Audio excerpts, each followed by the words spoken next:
Hello, everybody, and welcome back to Arcanautus Ascent. We are back. Back again. Guess who's back? Tell your I hate you. friends. I hate you so much. Backstreet's Please back. don't ever All do that right. again.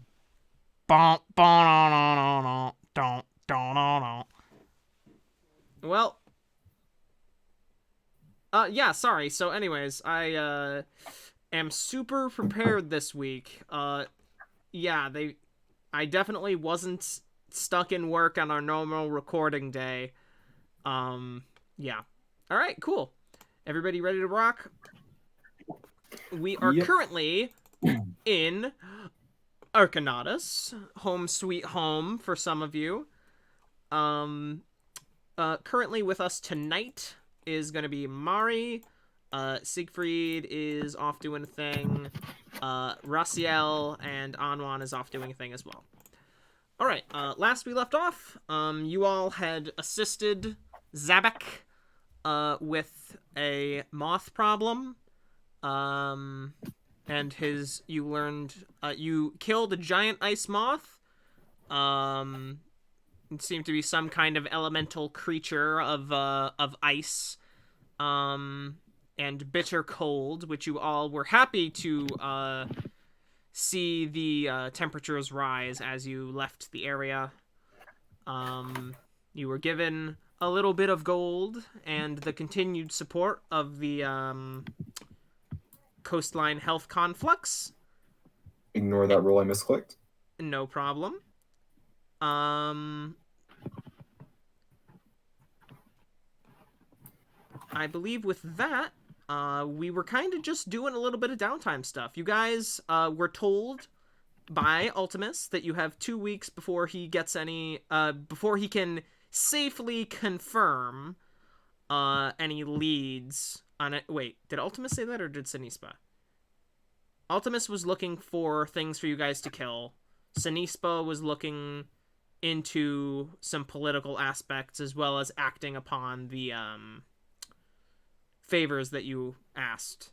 A wyvern egg has been delivered to the location of the keep and will be watched by some of the new staff that you guys are hiring. Would you like to just quickly go over, because this was discussed outside of game time, I believe, but do you all have access to the Google Doc? Yes. All right, very good.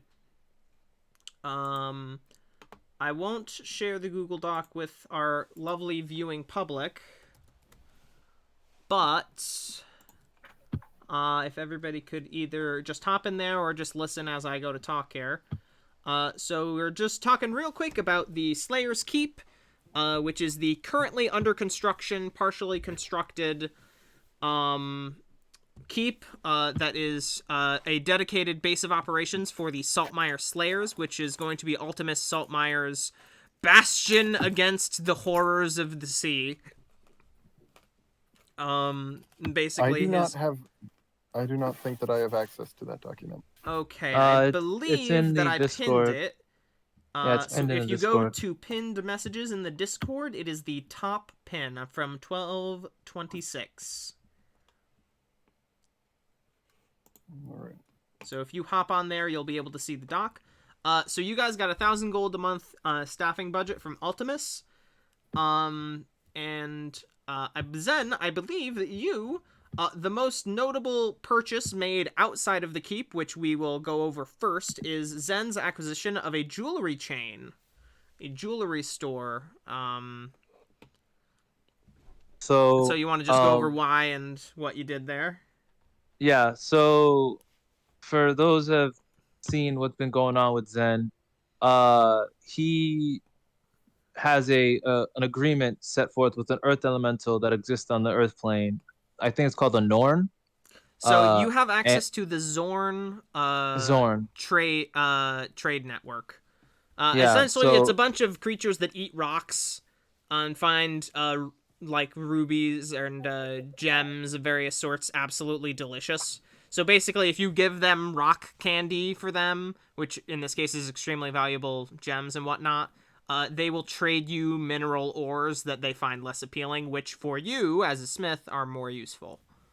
Yeah, so I'm able to trade these gems with the Zorns for like magical metals, so like adamantine and various sorts that exist out in the worlds.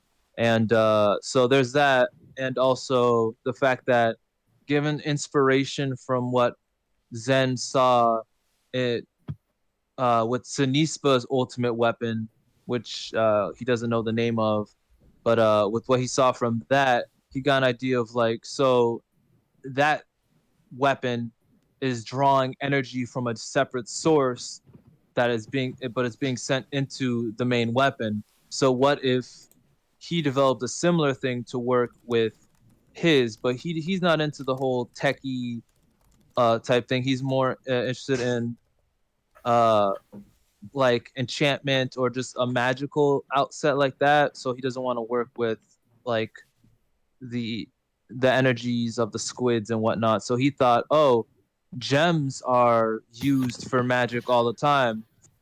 So that's a source of something that he can try to put forward.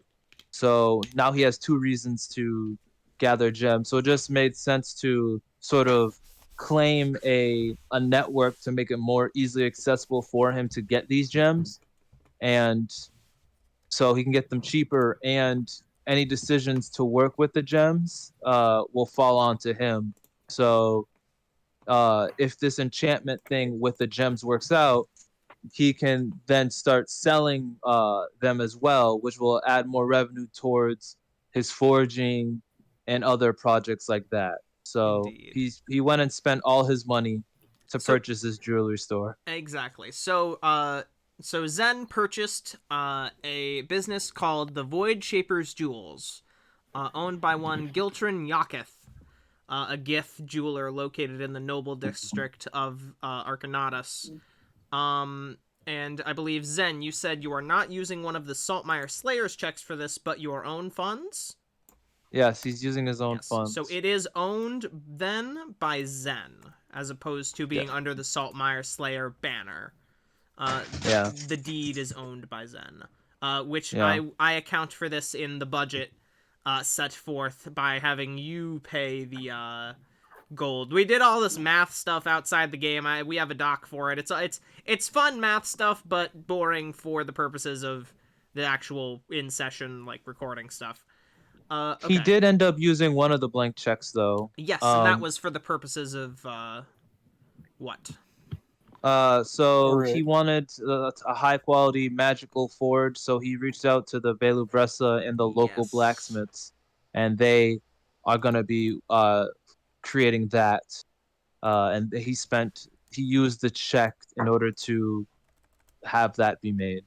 Yes, and this included the acquisition of both the magical forging materials and the contracting of one Cordeldra Veluvressa, a relatively young, by elf standards, high elf of that family, whose interest is in forging those magical weapons, and appears to be, by her family's training, a relatively powerful wizard. Long straight blonde hair, black eyes, kind of light green skin, 5'8".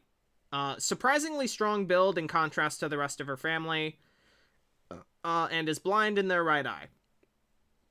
They've got a story for pretty much everything is their main character trait. Yeah, so that's your magic, your resident magic smith / magic item creation associate that you have that is going to reside within the keep. For Siegfried, who is not here, I will just quickly go over. You've got a 22-year-old Aarakocra. Aarakocra. Third person. Aarakocra. Third person. Who has long red feathers flowing from her head and cyan eyes. Got rugged copper feathers over the rest of their body. They're 4'6" and have a round build. So kind of like, imagine those little birds that hop around. Kind of looks like that. A puffin? Has a no. Like a little ball of feathers. Anyways, she has a triangular, incredibly magnificent beak and rolls her R's profusely. This Clara is a retired Sky Knight whose mount was lost in an incident in their past, who now is going to be watching over the Wyvern Apiary, which Siegfried has established. And now, quickly to go over the people that were hired on recommendations from Ultimus and Kay. Yes. So first of all, general maintenance staff, as some folks that were essentially loaned out by or recommended by Ultimus, as they are a butler and a maid just to keep track of the place. One Vamelon Ikrim, a human male, late 20s, pointy nose, very lithe. And Rocky Rhodes, a forest gnome female, mother of two, and has a 50% chance to have, and has like half slightly dyed curly red hair. So it's like partially brown in parts, and then is like, yeah. What's up? This is fun and all, but I think that we should probably get to the playing of D&D. Yes, that's true. Sake. Yeah. They also hired Isvel Killingwind, a dwarf from a seafaring clan, Arboing Side Cackler, a gnome artist known for extrapolations and depictions of sea monsters, Dai Gur, a four-eyed tiefling who has a lineage with demons of the deep, and Almhe Lightsorn, a Order of Celestials paladin from Glyphtera. So yeah, basically you got some. Oh, and Burrout Swiftsteel was the smith for one of the local places in Arcanautus that got poached by Zen as he was looking around. So yeah, you guys got some employees now. All right, back into it. Sorry. Speaking of which, Rasiel would definitely be interviewing Daigur over the 2 weeks. He'll probably just stop in for like a day or something, and yeah. Just question her about when you such. Okay. Yes. As you guys are hiring, and over the course of the week, you would eventually have time to speak to any of these people. Does anybody else wish to speak to Daigur as well, looking at their character description there? Nah. Zen wouldn't have any interest. All right. Mari, are you... do you have questions for that individual either? Not in particular. Okay, so in that case, I will do a quick sidebar for Rasiel here. Rasiel, as you go and are looking about the partially constructed main hall of the keep, you see, speaking with Burrout the smith, the blue female tiefling with the 4 eyes and the sharp teeth, just listening and sort of making small comments here and there regarding some story the dwarf is telling. You eventually catch their attention, and they acknowledge you, their 4 eyes affixing now upon you. You notice as they stare, despite them looking at you, they are never looking quite at you. Like, they always seem to be looking past you as opposed to directly at you, even when you're making eye contact. Okay. Hello. Are you Daigur? Yes. What? I knew I would be questioned for. That was my purpose in hiring. What can I help with? Yes, I'm Rasiel, the demon researcher that had just recently joined this group. And I would like to ask you a few questions. Please do. I am an open book.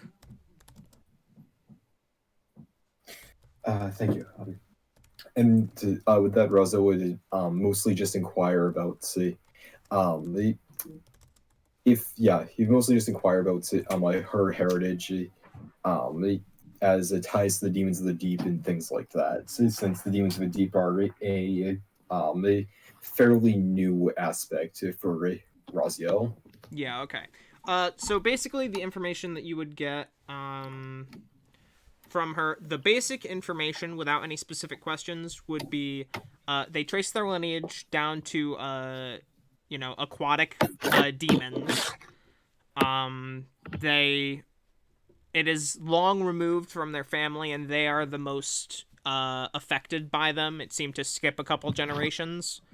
But they more than anything, besides knowing this due to their physicality, they almost every night have dreams about the slumbering one's trench. Poor person. So that yeah, and if Zen learns about this, or Rasiel, if Zen had ever Zen, did you ever share with the others your Actually, I'm sorry. Did we ever say on stream the dream that you all had last night? The most recent dream? No. But you did speak about the previous one where like I was Being chased by the creature dragged with the into teeth. the deep and then like almost eaten. That one we did talk about, but not the most recent one with like Okay. the shark Yeah. thing. Okay. So Rasiel, as she is describing the dreams and the things that she sees almost every night. Gotta learn to record those dream sequences because they're easily some of the best parts. Yeah, I'm good at recording, but I'm not. Or I'm good at writing, but I'm not good at planning. So unfortunately, we'll do them now. All right. So last night, so this triggers the memory. And all of you would have remembered this suddenly, we'll say, from last night. Zen, you would have recognized it immediately when you woke up and, tried to shove it in the back of your mind. Mari, this dream would have been upsetting to you on account of the distance from the moon, it completely hidden, its light obscured. Rasiel, you were intrigued, and now Daigur's speaking brings up the memories more fully than they had originally been, the haziness of the dream. We now go into the dream that you all had last night. A mode of thought passes through your minds as you all sleep in your residences within Arcanautus, wherever they may be. A scene, indistinct but with moments of focus on certain objects and things. A spiny urchin decorated by the bones of smaller fish. A burbling vat of oil overflowing, its contents sliding down a rocky cliff face into a stagnant river of the stuff. A pale, ghost-like shark, defined by cloth-like growths that follow it as it descends into the river at the bottom, carrying up a deeply slumbering, bony, twisted form of a semi-humanoid creature, before chomping down and consuming the unconscious prey. The vision is drawn up and over further along the rocky walls, past the pulsing glow of bioluminescent fishes and algae clusters, traveling along the hide of an immense form, dark and scaly. As the vision passes over it, a massive 15-foot eyelid peeks open, bathing the area around the vision in a powerful glow. The vision quickly darts away, and the form shifts ever so slightly, the form of the observer. A heartbeat shakes your form, whatever that form may be, until at the very edge of your vision, in an area pitch black besides the glow of 3 sets of smaller yellow eyes that observe from the wall of the cliff, a form can be seen, barely visible as black on black against the surrounding darkness. Long, being drawn in and out on pale scythes of legs, digging through the immense form before you. Before the full form of the threat is unveiled, the vision suddenly and violently is shoved downwards, toward the oil river at the bottom of the area. 2 yellow eyes, narrowed vertically to the slits of a hunter honing on prey, follow the vision source down, dark claws tearing away what looks like a mixture of metal and blood, as the vision flickers and dims. An impact, briefly, before the tension of the oil is broken. The figure that attacked swims away, a distinctly marrow-like tail visible as it ascends away from the sinking vision source. The light is fading, and the need for sleep is overwhelming, all-encompassing. The vision ends as the form sinks below the surface of the oil. And this is the dream that you all had last night, and now, Rasiel, you recall after having spoken to Daigur. Interesting. The demons in these waters, they seem intrinsically linked to that trench, but not necessarily to the thing that calls it home. They are still of the abyss, but they choose this oceanic abyss as a place of residence. I see.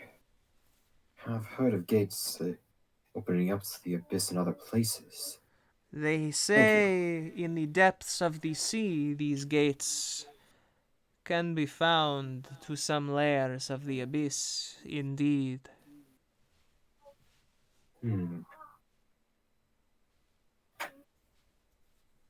Thank you for your help. This will help my research greatly. Indeed. I am here for assistance and guidance when necessary.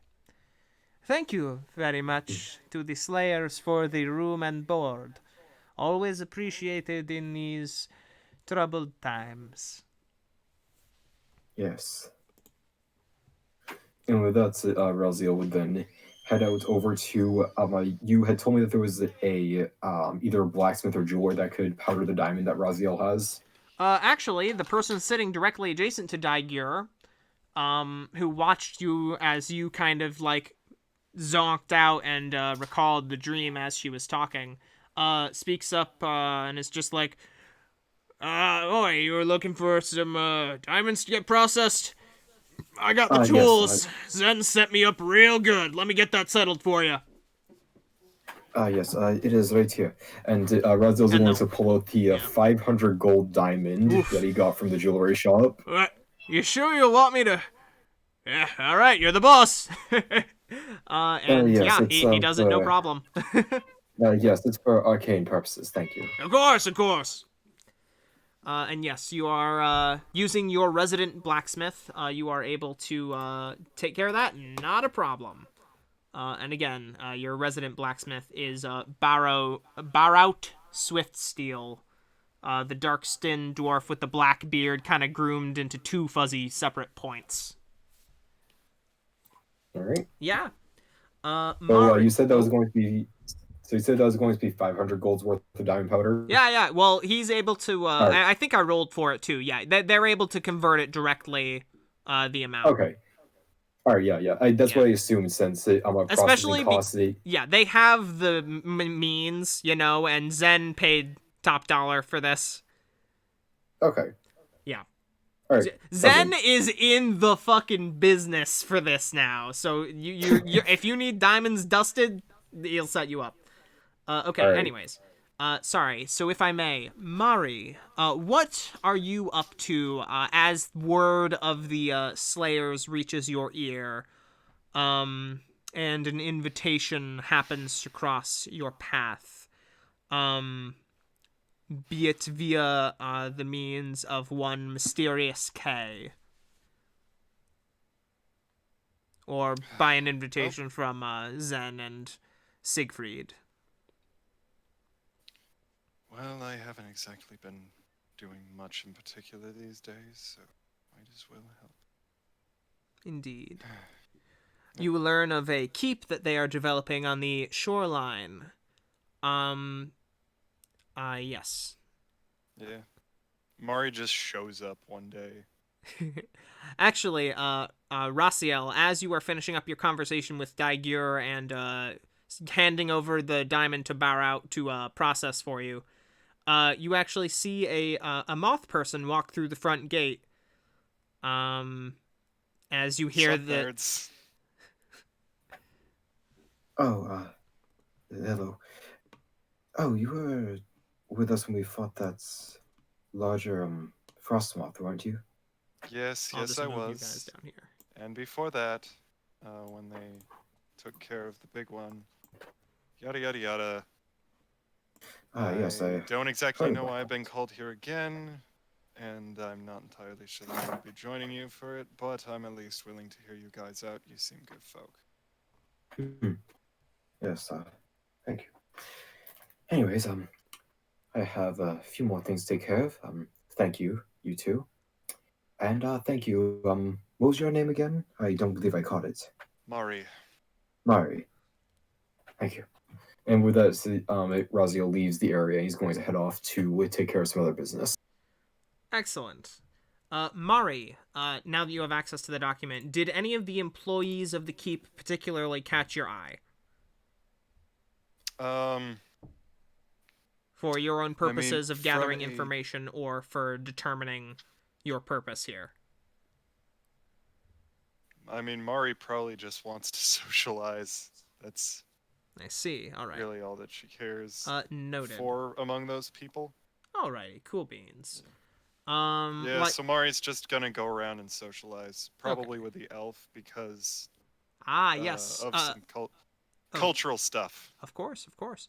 As you are making your way around the keep, Zen, actually, you would be probably, if I'm being honest, conversing very excitedly with the name suddenly escapes me. Sorry, I have the doc open over here.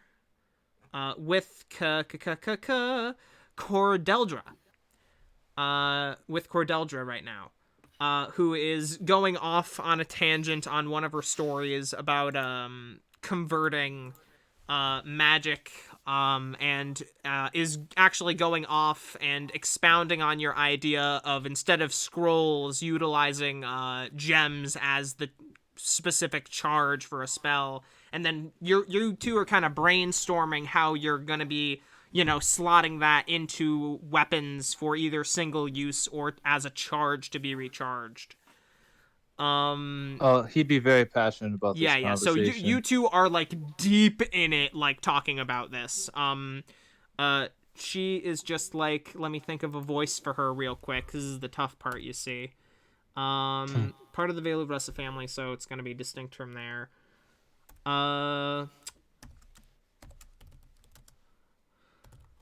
Upper class tone, more casual language. Alright, that's what I'll go with, or at least I'll try. Yes, indeed.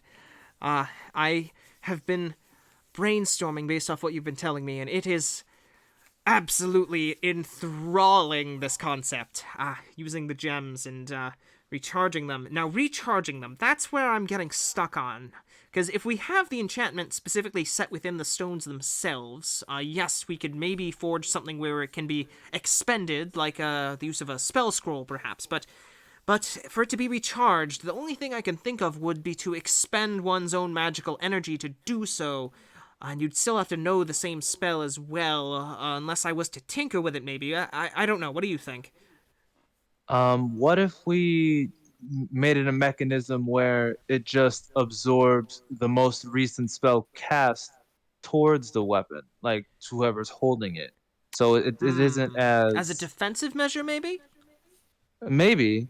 There A are good way spells to that like do- strike oh. back. Mari pipes up. I have encountered, at least, I have encountered a wizard who once carried something called a Pearl of Power that may be of charging a gem. Oh. Since Pearl of Power. it does restore one's own ability to cast magic. So using such a device in that situation, repurposing one could certainly give the desired results. I see. We might not be able to the plug only that magic into item- everyone, but The only magic item I've ever made is passively magical, so I would not really be. This would not be my area of expertise. Now, when you say pearls of power, now that is An interesting concept. Now, fortunately, the forging of a pearl of power is also much easier around these parts, although the Veil of Rasa family has utilized them a lot in the past. They are a hot ticket item for sure. But like I said, around Arcanautus, what with the nautical nature of our environment and the extremely magical nature of the Eye of Caesar that we are adjacent to, yes, pearls of power. Zen, that is actually quite along the lines of what I was thinking, actually. Thank you. What was your name? Mari, I'm a passing traveler who's worked with these guys before. Ah, very good, Lovely yes. to make your acquaintance. Yes, of course. And pardon my lack of introductions. I am Cordeldra Veluvressa, and they kind of do a bit of a bow.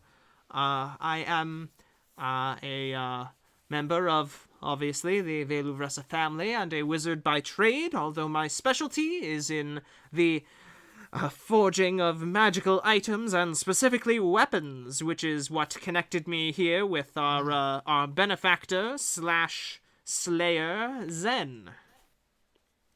Oh, hi Zen. How are you? Good idea there, Mari. It's definitely something to look into. Yeah, you come up with some ideas on the spot, and most of them are pretty shit. And sometimes you get lucky, I guess. This is when Rasiel will most likely actually stumble in here looking for a place for the starting materials to craft spell scrolls. And this would be the place to do it, as this is the magical item forge of the keep that is labeled as such. You're and all in my room right now. This is my room. Well, I'm. Well, that's my fault for not built. That's my fault for not having the door built yet. Don't worry about it. As you see a dragonborn actually hauling a large wooden door around on his back, just like, was this the kitchen? No. Oh, all right. Wrong hallway, Very wrong boys. area. And he goes and moves off to the direction of the kitchen. Is this the place I'd be able to? Oh, right, it was labeled outside. You said correct. Sorry, Say that again. You said it was labeled as the Arcane Forge outside, correct? Arcane Well, Forge. there's no label. This is just Zen's quarters. Wait, Oh. The forge is what? just in here. Oh, Zen, buddy, I'm sorry, I misunderstood. I thought the forge was connected to your room, not like it was a separate room, like, cause I mean, I guess it's like it's not your sleeping quarters, is it? No, I'm like that's essentially what I was like. It was just Okay, I may have misunderstood. you get in through my. That's well, I mean, it doesn't really matter, I guess. But you like, I guess getting to his room through the forge also works. I will say, we will figure out the layout another day, but I'll just go with what you say there. Yeah, they just kind of barged through. They were pointed in this direction, and this is the direction they went. Everything is still a little under construction, so it's a bit ambiguous, what's what. I don't got a door. It's fine. It makes sense. Yeah. Bit of an open floor plan right now. All right, yeah. So Rasiel would come in and say, "This is the place with the Arcane Forge, is correct?" Yeah. You interested in forging? Less that and more. I was hoping I could create some items similar to spell scrolls. Oh, that's funny. We're doing the same thing. Or we're in the trial stages for that. Yeah, Cordeldra would clap her hands and it seems that we all are on the same page here. What kind of item are you looking to create? Sort of using gems as an arcane source for enchantments. So potentially using them as singular items like a spell scroll, or the final goal is to be able to transplant these enchanted gems into weapons to further enchant the weapon itself. I see. I don't have much knowledge as far as that goes, but if you need anything inscribed or anything along those lines, I may be able to help. Well, good to have you on board. Cordeldra And would did- actually look you up and down at this point as you're speaking regarding inscribing things. Remind me now, your outward appearance, is it clear that you have your runes, or do they only appear when you cast spells? Remind me. Anyone that looks at Rasiel will be able to see a couple on the backs and palms of his hands, but everything else is covered. Okay. Even just with that, I would say, I guess I'll have her roll a history check. She's got a very high modifier to this, I'll say. And also, he has a couple very small ones on his fingertips that are for his cantrips. Gotcha. And she would actually pipe up. Ah, runesmith. Now that is not something you see in Arcanautus very often. Yes, well. Yes. I guess you'd say, undesirable way to learn magic. Ah, yes. I will admit the books hurt a lot less, that's for sure. Yes. But you do have access to some powerful stuff. Keep up with your studies. The pain is probably worth it, I'm sure. I'll stick to my Yes. research myself. Very well. And with that, Rasiel would is there like actual materials and such at the Arcane Forge, or would Rasiel have to go somewhere else for that? There would be the setup for like the Arcane Forge. Unfortunately, is not. Here I wrote down the It's not very well. percentage. Yeah, it's not very well done set up it right now. is. It's under Yeah, construction. here the Arcane Forge is like.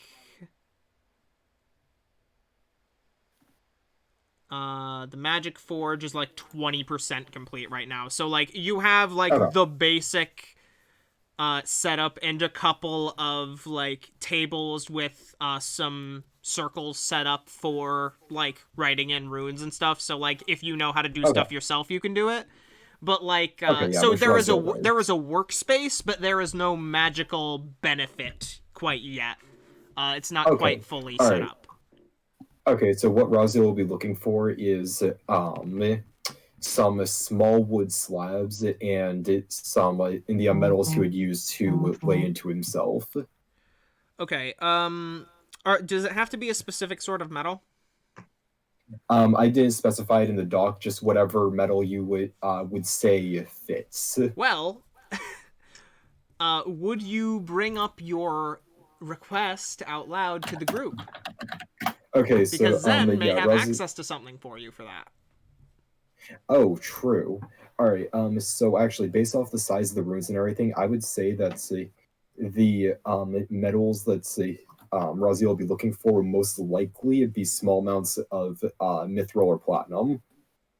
Oh, I actually have mithril on me Oh, already. Oh, do you? Yeah, no, this is his thing. If you, I can, yeah, here. He could just hand you off an ingot. Okay. What's the gold mithril. worth of the ingot? So the ingot that he hands you is not an insignificant amount of the stuff. It's a pretty good chunk of mithril. I Okay, think we Do you have the said gold? that. Did we decide on the gold value?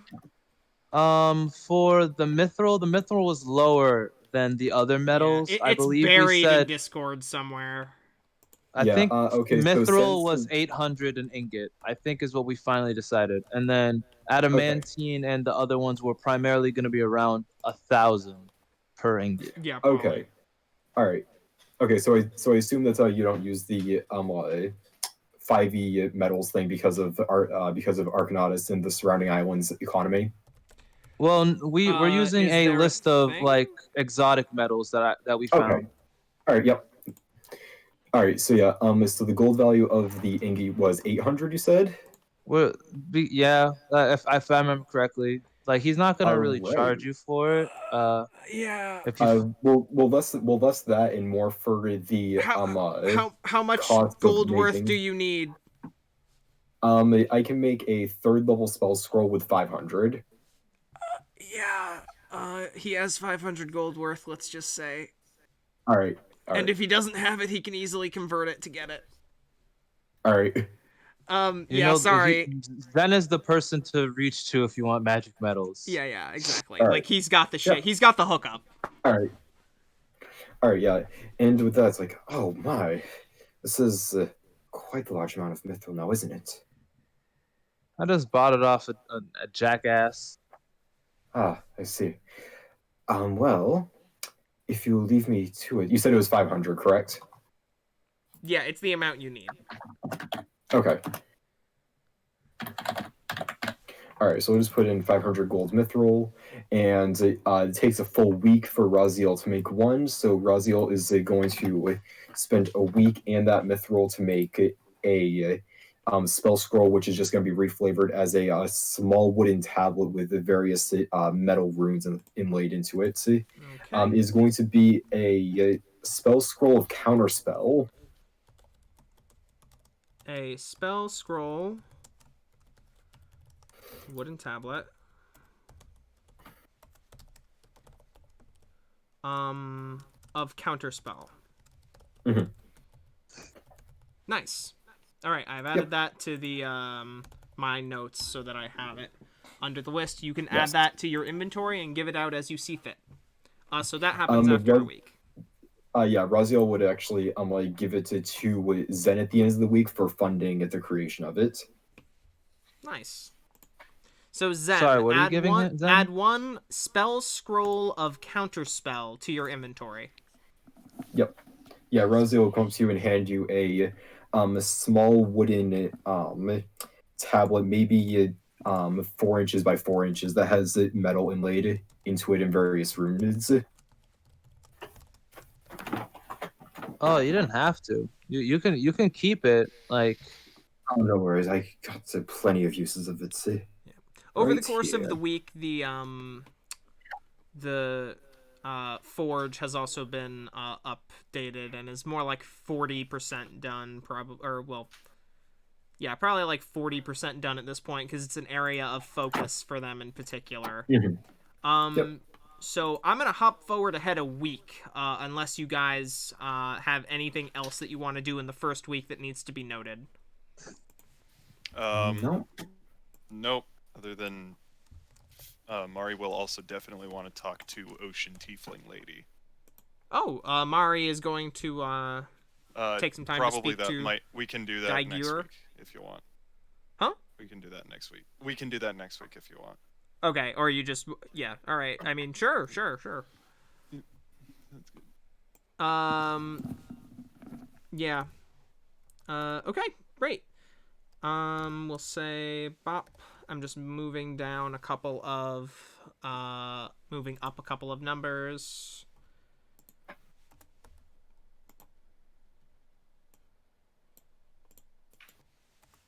Boop. Boop. The main hall would be completed at this point, as it is the main segment. And we will decide on a description for it out of session. So what would y'all be interested in working on now? So a week has passed. The spell scroll has been completed. Yeah. Do you guys have any? Rasiel still has 100. Yeah, Rasiel still has 100 gold, so he would spend 50 of that to. To what? I heard weed. I heard weed. I think he got. I think weed he going got knocked once. Weed going twice. All right, Rasiel has 50 gold of that dank kush. Got it. All set. Oh, hey, Rasiel, you're back. Yeah, I'm just gonna add those 2 spell scrolls of the shield. Oh, so he used the 50 gold to make spell scrolls. Oh, I thought you were okay. So I did say you were buying weed. Sorry. So instead of that, you get 50 gold worth of weed. What? So you cut out for like a solid minute. And I definitely heard I get 50 gold a weed. And I was like, weed? Weed? Sounds good. No, and okay, nobody stopped me okay, because you so- disconnected for a sec. Okay, no. Sorry. So okay, yeah. you actually said 2 Okay. spell scrolls of shield. Yeah, 2 spell scrolls of shield. All right, and you can give those to people as you see fit. Rasiel would just kind of keep notes and think of who would be the most, I guess you could say, frontline people, Okay. the ones that say, are the melee combatants. Probably Siegfried and Zen, I'd say. Right? Does that All sound right, then- accurate? I get Alright. beat up a lot. He does. All right, yeah. Well, then you're a you'd pretty give, scary dude, Zen. All My right, yeah. sword One is to, scary. all right, one to Zen, one to Siegfried, which I know who isn't here, so we can, so you can just DM him or something. Yeah, you hand him this wooden slat and he just looks at you and like tilts his head like, what is this? It's a spell scroll. If you're about to get hit, simply put your hand on it, and it will make a shield around you, a bubble. He kind of nods and kind of straps it to his side. All right. He then turns around and heads out towards the now completed koi pond. That's my pond. In that direction. Is he in my room too? Huh? Well, Is Siegfried in my room listen, too? you said that the koi pond was on the property, not a small one in a room, right? Okay, I guess that's fair. Yeah. But I wanted it I'm in just my gonna room. move this over here 'Cause- You real can quick. have a mini one. All right, have a cool mini one, beans. then. Sorry? You can Oh, I have a guess yeah. I second guess there mini could be a one. normal one, and he's just gonna feed them to Jormungandr. Huh? If it's in a normal koi pond, he's just gonna take he's just gonna pluck the fish out and toss them to Jormungandr. Mari would probably really like the koi pond. What with the whole reflecting the moon and whatnot. Yeah. Mari would probably be All right, around it. there's a I'll small say- one in so- my. Keep Jormungandr Mari, at bay. so Zen, as you are, you were given the message that the kois will be being delivered tomorrow morning. This is at the end of the week, we'll say, after they've filled it and like everything's all set. They have a little water feature in the middle. It's very, very nice. And you happen to see Mari fly out from the side from the under construction building and is heading in your direction as well. And you're both are just kind of admiring the moonlight against the water for the evening. Rasiel, you are probably still. You have a win. Zen, if you allow him to, he's kind of working overnight on his spell scrolls, so he has a view, we'll say, of the pond from the window. To the wall. Oh no, now I'm doing it. Yeah, sure. Ha ha ha! I've caught you in my trap. But yeah, so I need all of you to make perception checks as you're, enjoying this and having a lovely kind of afternoon, night, kind of gazing out. I feel like it's about to be not so lovely afternoon night. 19. One sec. Oh no, I have to search for it. One sec. Pardon the delay, my lovely friends. Okay.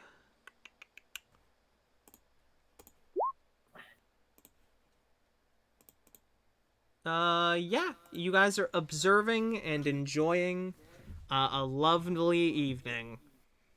Yeah, and it's absolutely beautiful. Yeah. So the scene is set. Do you guys take this time to interact at all? Rasiel's still working on his stuff. Rasiel's still working on his stuff, yeah. The window's open. Yeah, There's a nice breeze coming through. All right. Yeah, he'll probably close it. If someone was to scream in bloody horror, you'd be able to hear it outside. Yeah. I'm just in the off chance. Yeah, If sure. he's- Just in the off chance. If Zen is like staring over at the koi pond, he would like take out the anchor rod, and then just like flit it around a bit while looking at the pond, feeling rather melancholy. Like just, oh yeah. Being on the edge of the water here, holding the anchor rod. Are you attuned to it right now or no? No, not at the very moment. No. There's a little hint of a shared melancholy, but it's not a strong, overpowering feeling. But you feel good being by the edge of the water here. It's lovely. And when you said flit about, it's just kind of take it out and look at it, or are you casting? Like he's casting in, casting back, that type of Okay, thing, like cool, cool, reeling it cool. in, just like Nice, fiddling nice. with it, essentially, just like letting time pass.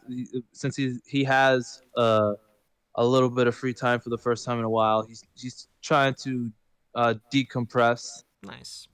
Mari, you see Zen casting every so often, the powerful line of the anchor rod flying out and plopping with a relatively heavy thunk into the water. Heavier than its apparent mass should indicate. And yeah, the moon is reflecting, disturbed every so often by the kersplash of the anchor rod against the surface. Yeah, Mari's just flying up in the air. Mari is flying right now, just kind of hovering like 50 feet off the ground, looking at the moon. I'll say with Zen's perception check, he's able to kind of look up, and he does notice you illuminated by the moonlight, kind of just staring up at it. Your eyes wide and the moon reflecting in them. I don't have my entire eye is a pupil. They're moth people. Yes. Well, it's like the pitch black thing, right? So it would. Yeah, it's just giant ball of pitch black. Yeah, never mind. Okay, so yeah, but that's what you see, flitting and floating above you as you cast. As you are looking to the side, as you are casting out and reeling back in, go ahead and make a contested athletics check for me, Zen, as all of a sudden you feel the anchor rod being pulled violently towards the water. So go ahead and make an athletics check for me, Zen. Oof. And that was the last time we ever saw Zen. There's a koi pond. Alright. And you are pulled, like... How big? We said it was a pretty sizable body of water, right? Well, if it's the one that's supposedly outside, yeah, it's then the outside I guess one. it would probably be like a 10, probably like 10 to 15 foot diameter. Ah, I see. It's a koi pond. That's right. I thought this was a much bigger body of water that you were No, describing. that's where Jormungandr is being kept, and there's no way Zen would ever that we had a separate... cast there. Okay, so I forgot that we had a separate area for Jormungandr. As you hear a crashing through Why would we not have a separate area for As that you hear a fucking crashing... monster? Why would I fish where Jormungandr sleeps? As you hear a crashing through the trees, all of a sudden, as you see Jormungandr reach out and snap at the line from the trees in the direction of the koi pond, he seems to open his mouth, and the line just is like zorped into his maw as he snaps onto it, and he tugs he just sucks it away from like from going a in mile away. From 30 feet away. And he just sucks it in and like yanks in what would be described best as a dick move. And just kind of pulls you into the pond. You kersplash into the water. Yeah. And Jormungandr opens their mouth and actually spits out the anchor and the bobber, and you see Siegfried on his back chuckling. I feed you, motherfucker. I feed you. Jormungandr smiles with, all the crazy ass teeth that he's got there. It's a very upsetting sight. And Jormungandr gives him a pat, and they both waddle back off in the forest in the direction of Jormungandr's lake.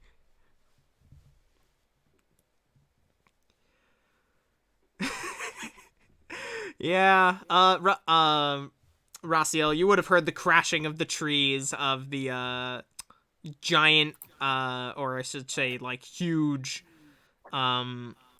salamander ? As you observed the ending of this scene, and you see Siegfried and Jormungandr going back off into the woods in the direction of Jormungandr's residence. All right. He makes this world worse for me. Yeah, Rasiel just has half a mind to banish Jormungandr and then just kind of brushes it off. So yeah. The foliage will probably have to be rearranged in that area, or you could just turn that tree that fell over into like a bench or something. Actually, that could be nice. But yeah. So that will be the conclusion of that scene as the week continues on. And we reach the second half of it. As the second half of the week rolls around, as you all are going about your business in Arcanautus, the Upper District, and within the keep itself, you all are actually notified by a courier. Has delivered a message to the keep itself. A young human lad who is panting, having just run quite a ways, and who is at the front gate as you all happen to coincidentally be there at the same time.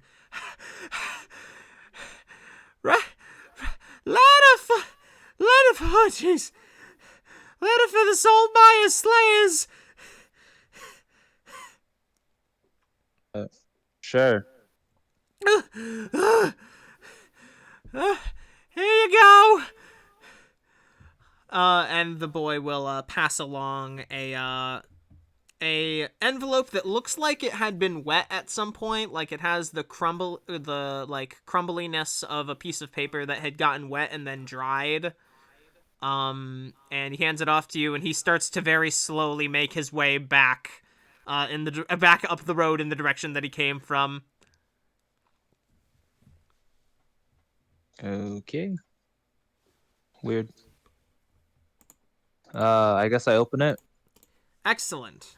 As you open this up, you get a sudden ominous feeling as you kind of go and you tear the top of it open of the envelope, and then as you slowly begin to unveil this letter, it is a familiar sort of parchment, a one that you have seen used by the people of the Subsea Kingdom for the purposes of their writing. No. And the letter reads, Dear Saltmire Slayers, though our patrons are diametrically opposed,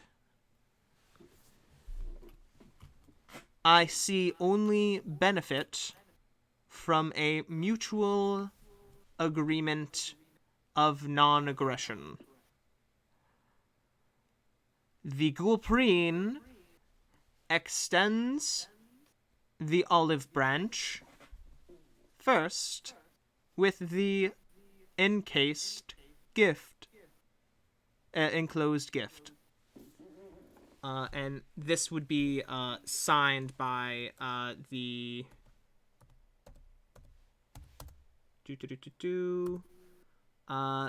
by one Liraster. The guy that made the ultimate weapon? Yes. And as you finish reading this, a small, perfectly square sheet of something is visible within the envelope. I'll pull it out. Alrighty. It is a small metal sheet, probably about 3 inches by 3 inches. That's probably like only a centimeter or 2 thick tops, with a big red button in the middle. I'm not pressing the button.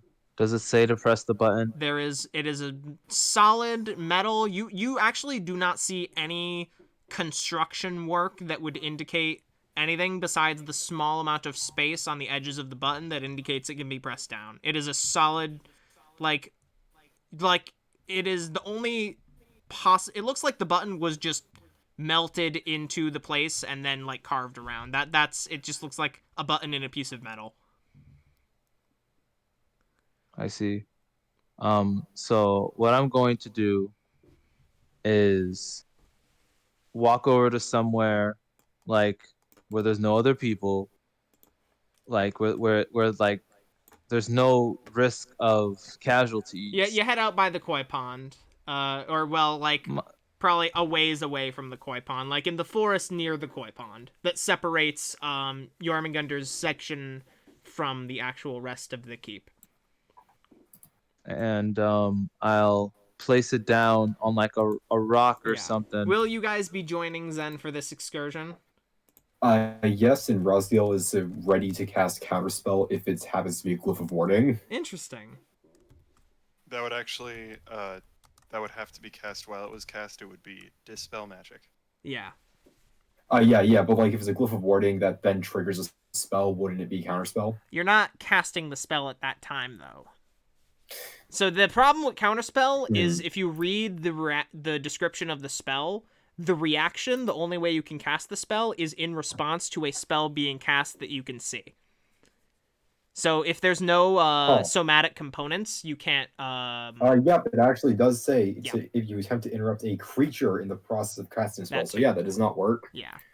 And It would have Rasiel, to be knowing this Dispel would Magic. still... Yeah, you Yeah, could yeah. dispel Okay. magic on it if you so chose. That is really weird.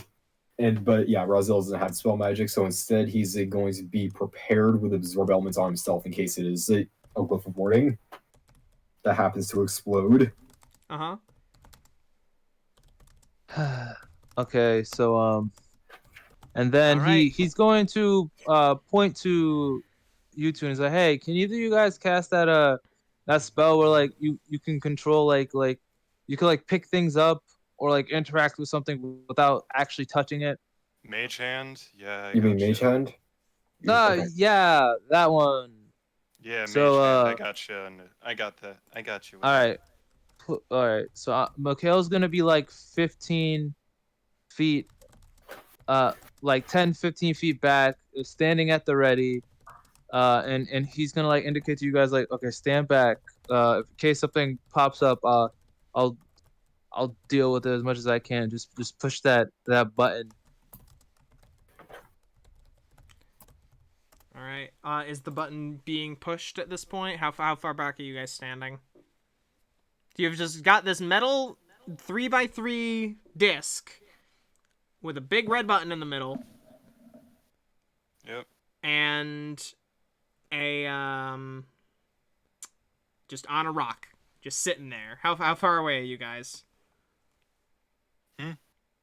What distance are you keeping from the item as the button is pushed by this mage hand?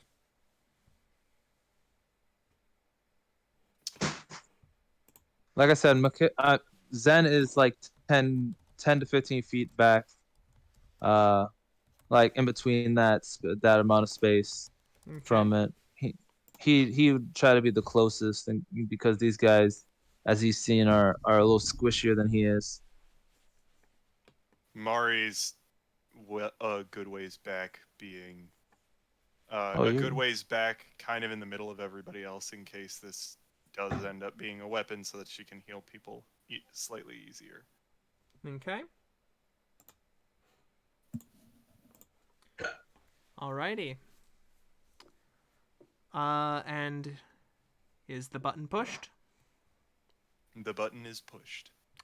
As the magical mystical finger presses down on the big red button, there is a distinctive click. A very deep click, deeper than you would expect from such an object. And as the button is pushed in, the metal actually closes around over it almost organically. And the 3x3 inch metal square flattens out more and expands out to, like, I'd say like a 4-inch much thinner square before lifting up little metal bars sort of along the edges of it, and has become this like 4x5x4 metal like cage that holds within it a tube about like 4-inch tall, 1-inch diameter tube of a brilliantly glowing yellow material. And a pre-recorded message plays as the button is clicked as well.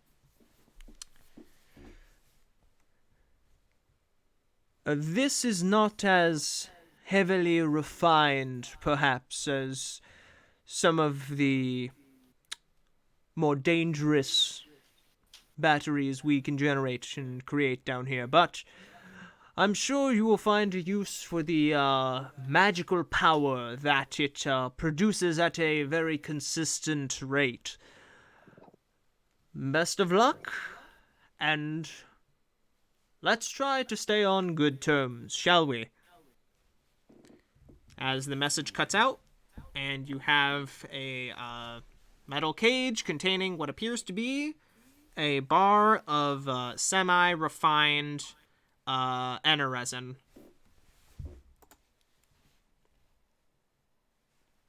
And this is the stuff that's in the squids, right?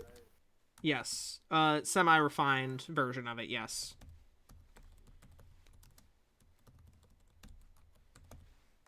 Alright. Zen, So, based on what you are aware of, the glow of the resin, while it's definitely not as brilliant as that of the weapon, this reminds you distinctly of it. so Zen would sheath his weapons and then walk up to the cage and grab it very carefully. Yeah. I And would say there's a little handle formed at the top. Like, it's basically like a little square rectangular bird cage that houses the tube, which seems to be kept in place by like 4 little pegs that are holding it straight up. Seems like a very like artsy design. Well, practical but delicate in its. You recognize the curving, non-sharp edged architecture as reminiscent of something you've seen before. so Zen would say, This is that energy source that gave me the idea about the gems. Well, I don't know what those Gulpreen have in mind here, but I wasn't looking for a fight to begin with. So I'll just take it as it is. Maybe it'll help with the gem project, and he'll bring it up to his room and place it down near the forge. He said in regards to Mari and the Arcane Forge or your personal forge. Well, the Arcane Forge was supposed to be the personal one. The non-personal one was supposed to be the normal forge. Okay, now, all right. I will fix that in the doc because that was where my misinterpretation happened. Yeah, right, because when I said that the blacksmith would stay around, with the living blacksmith, he and anyone else would be able to use that forge whenever they want. But if they wanted to work in the arcane one, they need permission. That was the sort of. I have edited that on the doc now. That should be good now. Okay. So yeah. In the Arcane Forge. And he indicates to Rasiel and Mare. Yeah, this stuff. The people down in the Subsea Kingdom, they like harvest this stuff from these squids, and make sure you don't touch it because it's essentially like an immense amount of caffeine. It'll keep you up for hours, days potentially. And that was just straight from the squids themselves. You're not sure what this stuff would do to you. Yeah, so don't touch it. But apparently it's a really good energy source, and maybe if we study it, it can give us some inspiration for the ultimate weapon project. These Gulpreen people, they're essentially they're the technological like icons in the Subsea Kingdom. They've revolutionized the place, but they're dangerous, and they've definitely had their hands in some attacks towards Arcanautus and some crazy creatures that have been going on. Um, whether or not all of these assaults were unprovoked, I don't know anymore, but they're dangerous, that's for sure. Our Knowing how inside people, wartime works, they were provoked from something long, long ago. well, that in my eyes that doesn't matter. Here and now, the actions of the past can only affect so much, unless I'm with- unless the people involved propagate it and continue to let it fester. I don't want to deal with that. Just keep your eyes out. They're, like I said, they're dangerous. But uh, gosh, and Zen looks tired again. Question. I haven't had much with, experience with this Enerison, was it? Yeah. It's essentially like supercharged energy. Hmm. This stuff doesn't look like the stuff they had. Oh wait, I can't talk about that. This doesn't look super uh like refined. It doesn't look really It pure. looks like it has been processed into the bar, but it doesn't look like, and like into a solid form, but it doesn't look like that pure yellow glow that you had seen in the So this is a weapon. solid state, right? Yeah, this is a solid state processed version of the material. It's essentially So like it's an arcane battery. would I be able to forge sum it up. it? That's an interesting concept. Rosie was actually just about to ask. Now, can this be used similar to metals? I've only seen it in like a liquid state before, but they somehow managed to make it solid. I'd be very interested in seeing. Now, the big reason why I wasn't interested in using the stuff before was because apparently it's super expensive and hard to get and process. But if I have it in this form, maybe I can do something with it. Though there's so little of it, I wouldn't make it into any serious You plans. know But it that could be fun. You could make a small light weapon out of such a material. Pretty much all my experiments are going to be with daggers, since it Yeah. uses less Oh, material. you're Skyrimming it? Perhaps Sorry. perhaps making an alloy of this material and other metals. I could try that, but my style's rather than creating alloys because it's so give and take with those, using the properties of the individual metals together. Well, It if could you be, it want could to- work. if you wanted to experiment with small amounts of alloys, well, and he kind of holds up his hand and taps one of the sigils on the back of his hand. Oh.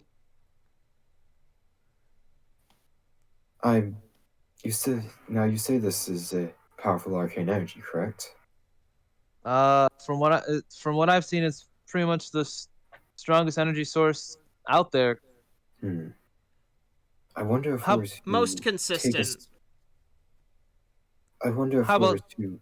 I'm sorry, yeah. Well, you can go. You go first. You Alright. go first. Perhaps if we were to make a small amount of alloy, I could see what I could do with it. Sure. How about this? When he gets back to the forge, Zen is going to take the tube of it Uh-huh. and distribute it into 3 portions. One portion he's going to leave for study. One portion he's going to try forging a simple dagger with the thing and see what it's capable of, like seeing if it can stay in a solid state. And the other one he will, though it's not his specialty, he will try to utilize some of the exotic metals he has access to create something of an alloy with it. And if it turns out that it works, he might try to get access to more. But yeah, that's where it is right now. So I would assume Rasiel would have an extensive knowledge of metals, correct? I mean, yes. Yeah. Okay. Okay, so he would know of metals, like star metal and such, right? You are aware of the theory of such a thing's existence. Okay, so he's heard stories about it and such, and that's in theory it could be used for more potency, enchantments and such. You could theory craft such a thing. You don't have any experience with such a material. Do you bring up star metal? Do you like specifically? Are you saying this out loud? Yeah. Yes, I'm specifically bringing up. Like you're all talking about it basically, and then all of a sudden that comes up, and so there's two things when it comes to star metal that are things for Mikhail. One, that he has seen someone utilize star metal with this substance before. He would say that. Mm-hmm. And also then he would pull out the star piercer. Apparently this weapon that I've owned for essentially as long as I've been in this crazy place, apparently it is connected with a place known as the Star's Grave. Something along the lines of where meteorites or stars rest. And I've been hypothesizing that this might be a place to locate star metal. Now, I haven't been able to find any leads yet because this is a place sort of connected with the Feywild, from what I've heard. But if you were to look closely, and I am attuned to it currently. Wait, am I the only one that can see the portal, or can anyone see the portal? Anybody can see the portal. It's a physical manifestation. Okay, so Zen would pull out like a stone or just some random like small object, and he would put it super right object, at the tip of the star piercer, which is essentially a scimitar but the end of it is like twisted into a minor spiral. Yeah. Yep. And within the spiral is contained a small portal. If you guys observe closely, and it's kind of tough to see, but when he pours like a little bit of sand or any kind of coarse small materials, you can see that as it passes over the sword, there is clearly a hole in reality. Where it doesn't continue to fall through. Once it hits that point, it just disappears. Apparently, this is a portal to that place. It's quite small, but I've managed to see into it before, and it is connected to the Feywild. Oh, incredible. I haven't seen small-scale portals like this that are so portable. Well, I can't take anything out of it, or at least not yet. But I am.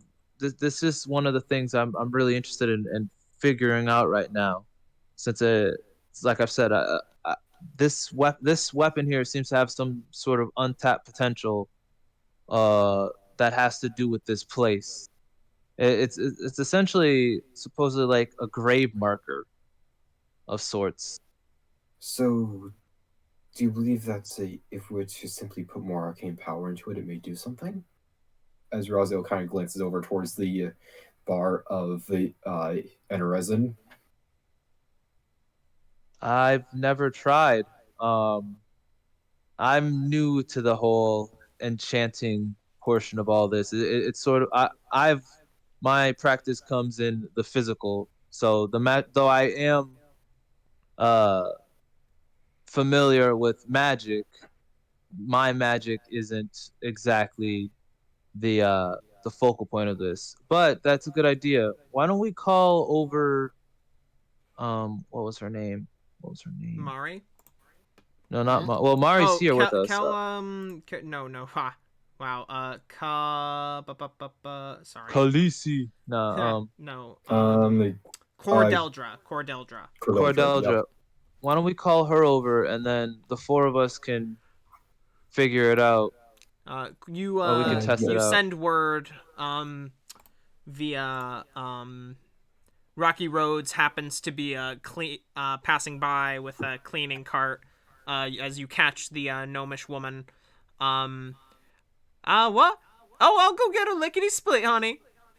And she goes and runs off, and in a moment, in short order, Cordeldra, you see with a sleeping mask sort of hanging off her ear, still in what appears to be like a nightgown, like as if they sleep during the day instead of when they get the opportunity to, because they were like so busy like theory crafting the night before. What did you say? Enter resin? What? He points to the 3 portions sealed up in different containers. Oh, okay. Where did you get this? There's As she Gulprine. leans close to observe. Zen, at any point did you make physical contact, or did you explicitly avoid physical contact with the enter resin? I told them not to touch it. There's no way I'm gonna touch it. Of course. So, yeah, I'm just checking. As Cordeldra sort of is observing the 3 portion. Now, have you actually done your experiments yet, or have you? No, that's for later. Okay. I mean, we can try that now. That's I separated them out so that just so that they can each be utilized for a different task, essentially. But the experiment hasn't happened yet. So I thought that she'd be useful for this type of thing. And her eyes are twinkling, and she's just like, ho, ho, ho, ho, ho, ho. Oh, man. They explicitly don't allow us to have this. Oh, I am excited. Wait, as, like, she kind of, goes and examines, a little closer the, items. Not physically touching them, but just getting a good look in there. Okay, alright, I see. So, that would make sense that they wouldn't give you the good shit. Alright, okay, so clearly, this is semi-refined. They didn't put their all into this batch, it seems. So what you're looking at here is semi-refined enter resin. Essentially, first of all, don't touch it. But I can see that you took those precautions. As none of you are jittering out of your minds right now. Yes, this material could certainly be used to power as an arcane power source of sorts. It's always giving off, this one in particular, a decent amount of magical energy. If I was to describe it in something we are more, familiar with, perhaps, something akin to the second echelon of, magical power. It's certainly quite useful. You aren't going to want to divide it up too much, unless you are applying it to a smaller area. The more you have in a single unit, the more large an area it can power, as it only travels so far.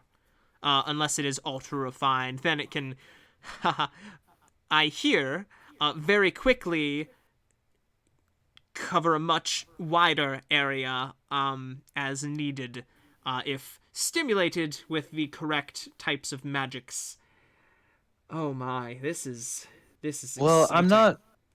I thought we can research it in regards to our gem experiments. Now there's an idea. If we have resin present in or as an aspect of these gems, we would be able to maintain long-term magical effects much more easily. As I mentioned, up to the second echelon of magical power without any problem. Obviously, we would expend some of this, some of it as, we apply it, and depending on the amount of power that is required, it would require more of the item or more of the enter resin, but Yeah, we could definitely work with this. I don't want to be dependent on the Gulpreen for something though. Oh, oh, Mm. did you Uh, seal this? No, they sent it as sort of a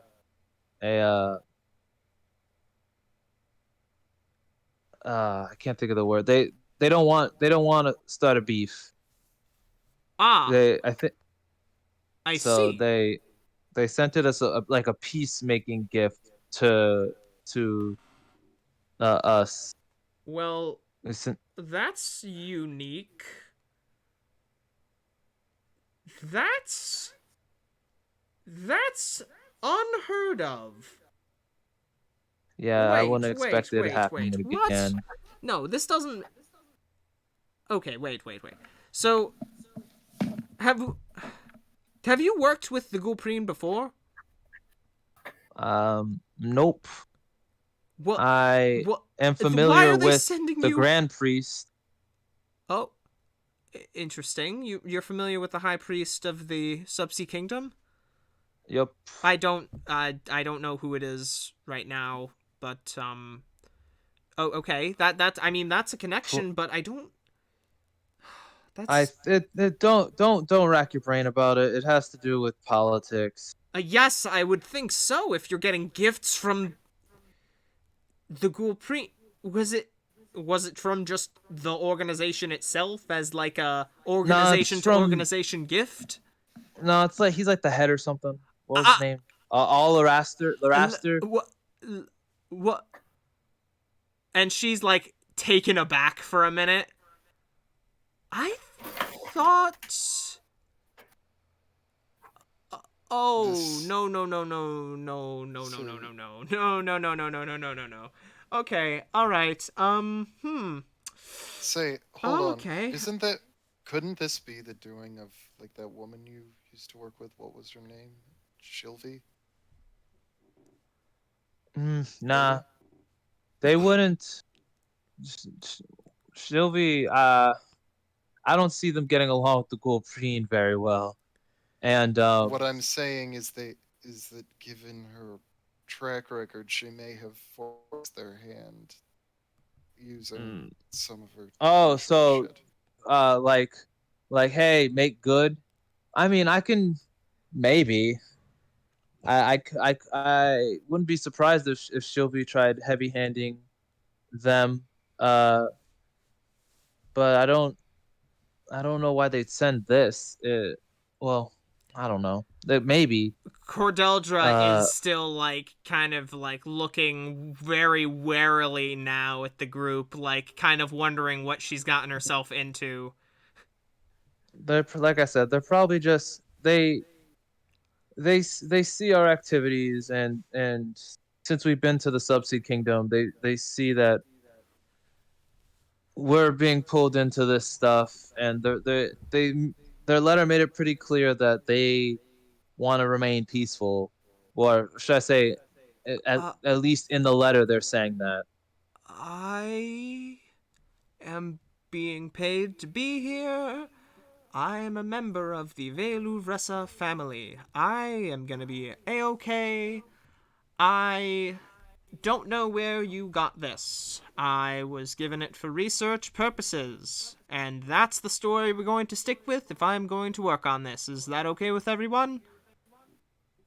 Yes. Whatever. Excellent. Probably work. Okay. Yeah. I will help however I can, but again, I have no idea where this came from. Zen's going to begin taking the this this one of the one of the Yeah, portions of it that Cordeldra he will took. assist in any research, so you'll have advantage on any checks for this. So he's Yeah, going Razel would to also be helping it, even though it doesn't do anything mechanically. Okay. so he's gonna say, okay, so let's do this. Rasiel and Cordeldra, you guys try to test its the properties of this material and see if you can uh find any correlating attributes that might work with any of the magical metals that I have access to, and I guess I'll just say what Which- those are. Yeah, Rasiel was about to ask which metals those were. Okay, so those metals are adamantine, mithril, cold iron, infernal iron, ignan brass, and harmonic copper. I don't know if I can get star metal from the Zorns. Can I? You attempt to do so, and they don't seem to have access to it. Yeah. Okay. So adamantine, mithril, cold iron, infernal iron, ignan brass, and harmonic copper. All And right, if you have any Rasiel, questions, So just Yeah, I can for me, answer. adamantine, mithril, cold iron. infernal iron, ignan brass, harmonic copper. And Those were the harmonic ones copper. we agreed on from that exotic list. And these are acquired as well over this week of continuing your research and even requesting information with the Zorn Trade Network. Although, as much as they hate giving information, with a couple of gems thrown their way, they're able to kind of key you into a couple of these facets of things that you may not otherwise be aware of. So yeah, this is a good list here. All right, so I guess so. You test how they interact with direct contact with these materials. And Yeah, and I'm Ros- going to work with the other portion in trying to like forge it into a small dagger. Okay. Yep, and Rasiel would also just be using the stuff he has in spell grinding kit to attempt to make some small alloys out of the material and the metals that he has. Okay, so you have 3 samples that I'd say are probably like let's say 3 pounds each. Yeah. Okay, so we have 3 3-pound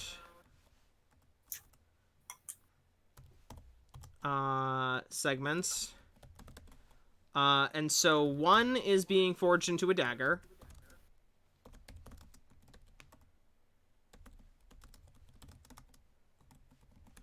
Okay.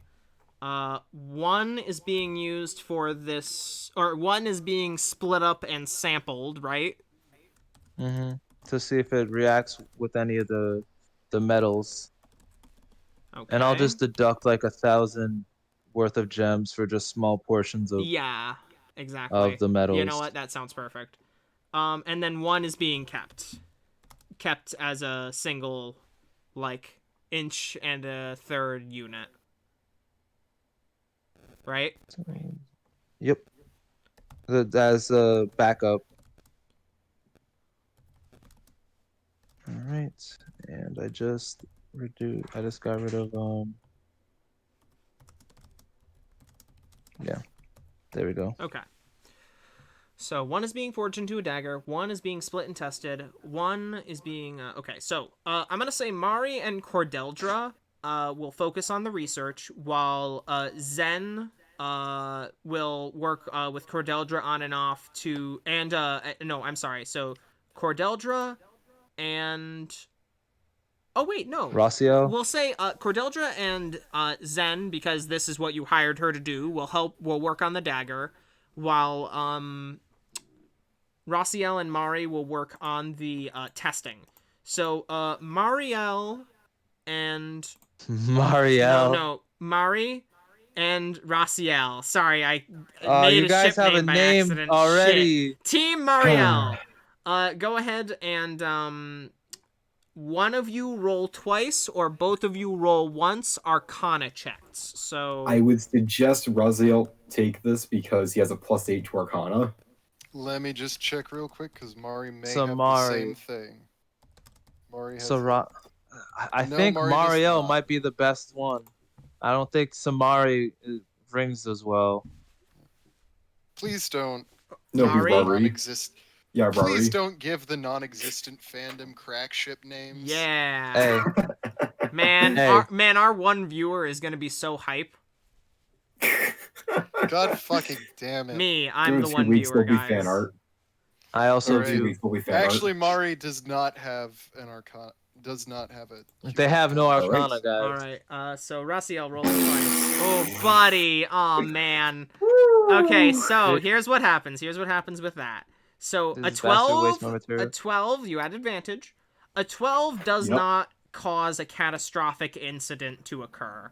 However, Yay. while you are testing the material, Mari and Rasiel, both of you make Constitution saving throws. As you're going about testing the material, All right, it's +7. a shard of it sparks off, and both of you accidentally come into contact with the material for a moment. My God. Oh, I haven't okay, rolled so anything Rasiel, higher. that's a fail. Yeah. And That was the then last time we Mari- saw Rastio. What? Got you? Aw, you guys rolled the same thing. Aw. Ah, the ship I rolled a continues. 3. Aw. Shut the I fuck know, you up. both rolled 2s on the thing. That's One like of you's just better. that's like 1 better than the effect being super bad. Okay, so both of you take 1d4 radiant damage. So I'll just Alright, roll that. and I'll I'm roll weak to that that. once. I think I may have resistance to that. Hold up, let me check. Yeah, so you double check. You'll take 1 if you have resist, or you'll whatever it is if you have resistance. Wait, no. Oh, no, I'm not weak to that. Never mind. You're not a vampire. Yeah. Oh, interesting. So yeah, you take both of you take 3 radiant damage. Yep. And are changed for life. And give me a sec. All right, and for the next 2 hours, you guys cannot benefit from a long rest. Yep. Oh, you Alright. guys got off easy. I thought you'd never sleep again. Yeah, if you rolled a natural 1, I was gonna change it to days. Really close, guys. All right. Okay, honestly, that was just a lie to scare you. I would have just doubled the die. All right. Unable to Oh, I'm sorry. From any rest, short or long. Yep. So yeah. So you guys are both so Cordeldra and Zen. Zen, do you want to roll with advantage for your forging? This will be either Arcana, sleight of hand, or just your highest either your wisdom or your dex with your proficiency from smith's tools, if you have smith's tools. Yeah, I do. Okay, so you're proficient am with smith's proficient in tools, I that. assume? Yes. Alright, so yeah, just roll a I guess I'll d20 use- plus your wisdom plus your proficiency. So wisdom or dex? Which one? Can I... Whatever's higher for you. Oh, okay, then I'm doing dex. Okay. And I add my proficiency, which is a +4. Yeah, so I got a nat 20. I guess roll again. Alright, okay, so as you are heating up the material in order to get it into a more liquid state for it to be forged, you realize that as you are heating it up, it is beginning to glow more and expand slightly. You see the as you are heating it up to forging temperatures, as you are heating it up with the forge, you notice the forge begin to spark. And the light emanating from it begins to glow much more aggressively. And so you think that's probably hot enough. As you pour it into the mold, you notice that the material appears to be expanding, but you just happen to not catch any of the pops or crackles of it, as you do see like shiny sparks of light are emitting off of the material as it is heated up to over 1,000 degrees. And it is poured into a mold, or poured into a more usable bar, which you will then press into the shape of the dagger. You are able to both avoid the material getting on you, and you are, with a natural 20, able to seamlessly mold this into a dagger, which you quickly wrap with leather and you wrap with leather as you have not quite gotten back with the testing on the metals, so you're not sure how it reacts to metals yet, but you do recall the leather straps on the weapon you saw. As you wrap it around, and the leather at first singes as it touches the material, but eventually after it sears, it, gets back to a, and this is from coming in contact with the material, not from the heat. But you are able to essentially get what is a nicely shaped, small dagger, formed of semi-refined enter resin.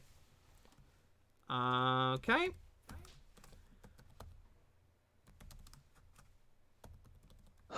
Well, that went oddly well. So as you look over, you see these two jittering bundles of energy that are just their hands shaking as they go and test the enter-resin bits in contact with the other materials. As Were you guys not wearing gloves? You wipe your brow. And you notice little sear marks on their arms from... They are wearing gloves, but the material happened to spark off and seems to have nicked them as they were working. Do you see some burn holes through Rasiel's cloak? Yeah, exactly. It somehow came in contact with you. And I will explain to you what the... with a natural 20, this seems like a usable weapon.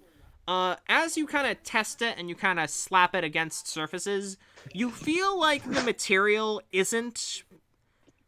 It's not gonna hold an edge well. But it does reach... It can be carved to a point. So it's kind of... It doesn't hold a long edge very well, but it seems to be able to be refined to a point. Although you're not sure how consistent this weapon will be with physical damage. But as you do strike a surface with it, you do see a crackle of that energy arc out, and as you bring the blade away, you do see a sort of scorched spot where the weapon hit. Not a particularly powerful or deep scorch, but a scorch nonetheless. Cool, enter-resin shank. Hey, if I may be so bold, maybe that would be something that we should stick inside of a frame of a blade with something that holds an edge much better, or arrowheads. Yeah, something that's isn't so prone to damage might be a good idea. Yeah, you guys are fucking... You cannot focus on anything right now. Like, it's super tough. Like, your head is buzzing. Mari and Rasiel. The usual two white glowing pits that are Rasiel's eyes seem to have widened quite a bit, and you can actually see a small dark point at the center of them. You can see his pupil. Well, yeah. Considering... And Mari, your whiskers are fucking tweaking out. Antenna, you mean? Your antennae are tweaking out. Yep. They are... You cannot see the individual, floofs anymore. Oh yeah, they're just vibrating at super high speeds. So what you're saying is that Mari now has two toothbrushes taped to her head? Electric Two electric they're making that noise, yeah.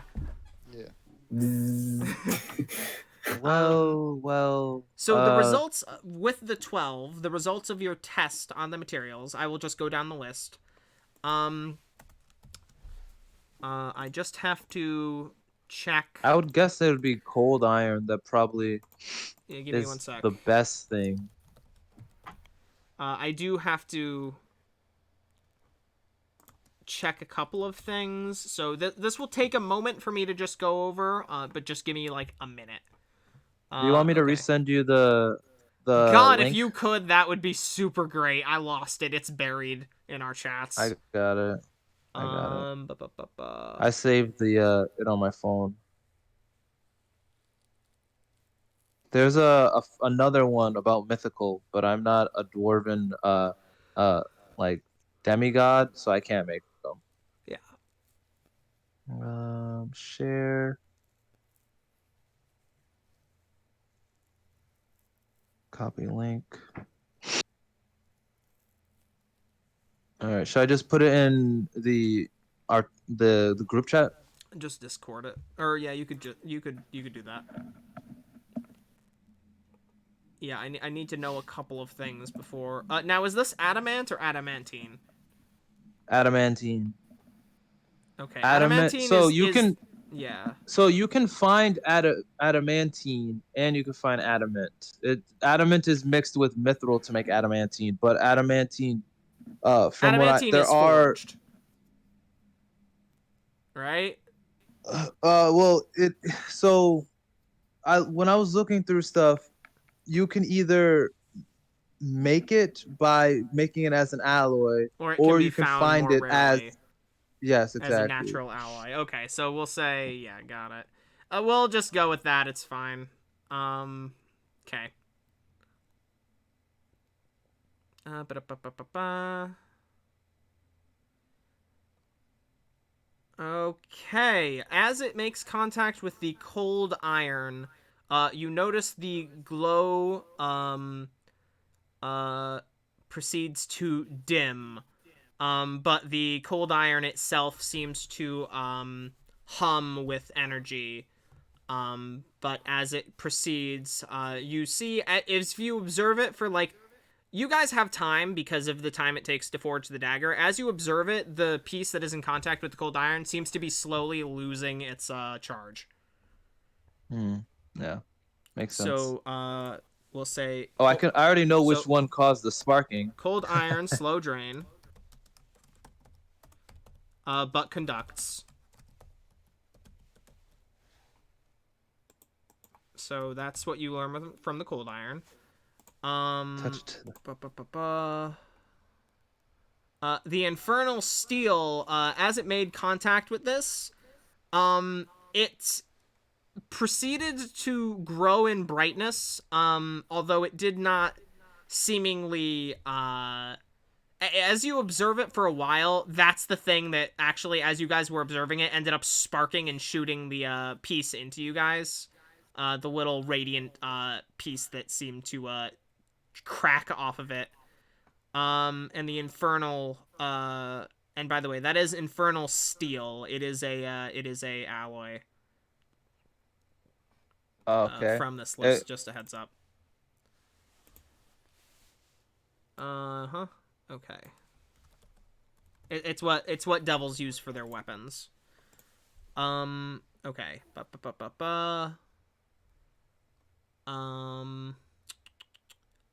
Yeah, so it appears to also be semiconductive.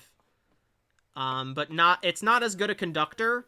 But it does seem to increase the energy level slightly. So not a good conductor. Sparky. Sparky.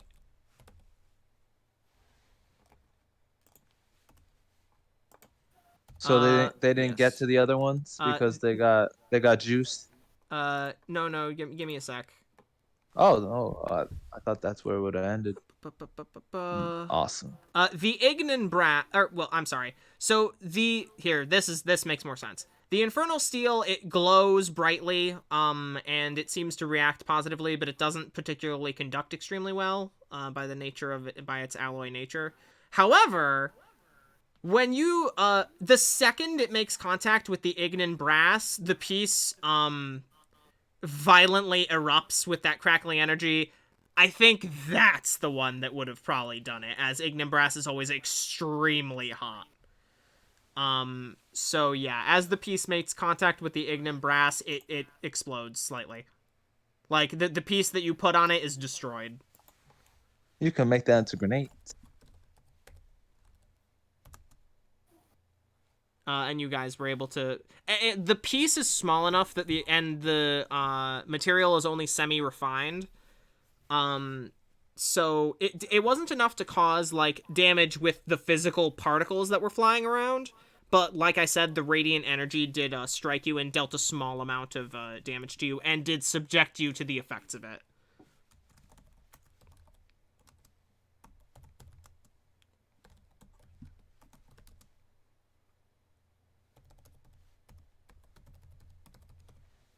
The Harmonic Copper. Now, that's going to be an interesting one. Of Mechanus. Yeah, so... as you make contact with the, So, Harmonic Copper is naturally in sort of a clockwork state that is always ticking in perfect sync. As you make contact with the aneurysm with this material, the ticking of the Harmonic Copper notably increases. The small cogs naturally found within this material begin to spin much more quickly, and the gears turn more swiftly within the sample that you have. That is the only notable effect. It appears conductive and energized by it.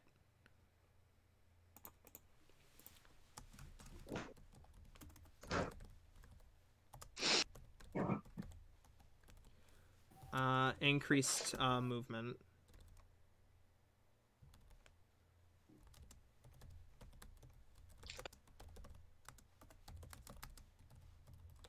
And then the last ones that I haven't got to are Mithril and Animantain. Yeah. As far as the Mithril goes...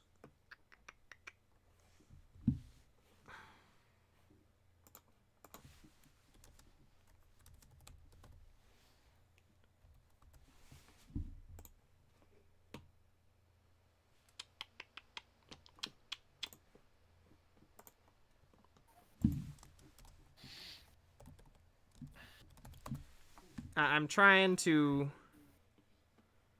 figure out how Mithril would interact with this. I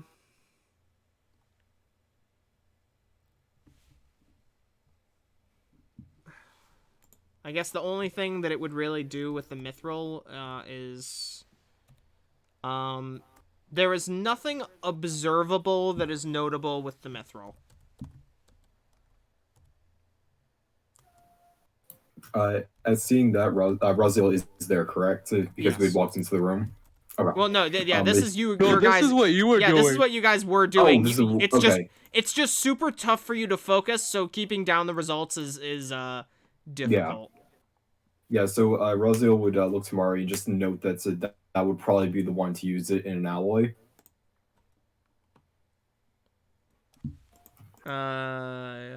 Maybe. It's non-reactive. Mithril. Non-ferrous means it wouldn't be conductive, right? Non-ferrous just means it isn't magnetic. Oh, not magnetic. Okay. Ba-da-ba-ba-ba-ba.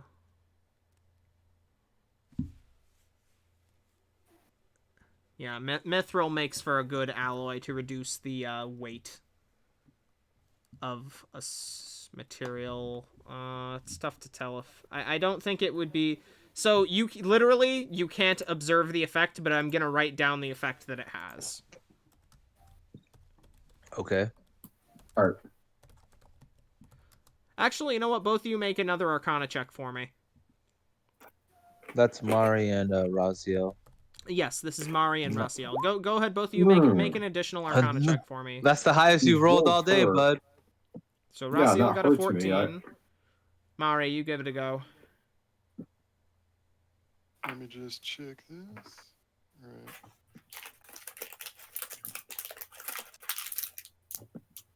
Yo. Oh. Mari, your vibrating antennae actually stop dead for a second as you stare deeply into this the point of contact between the mithril and the mithril sample and the aneurysm sample, and you swear for a second you see a little like blue static, a little blue like buzz in the air between the two objects. You are a warlock? right? Yes, Maria's a warlock. You feel increased magical presence. It's just something about the nature of the interaction between the two objects seems to have increased magical receptiveness, which is the effect.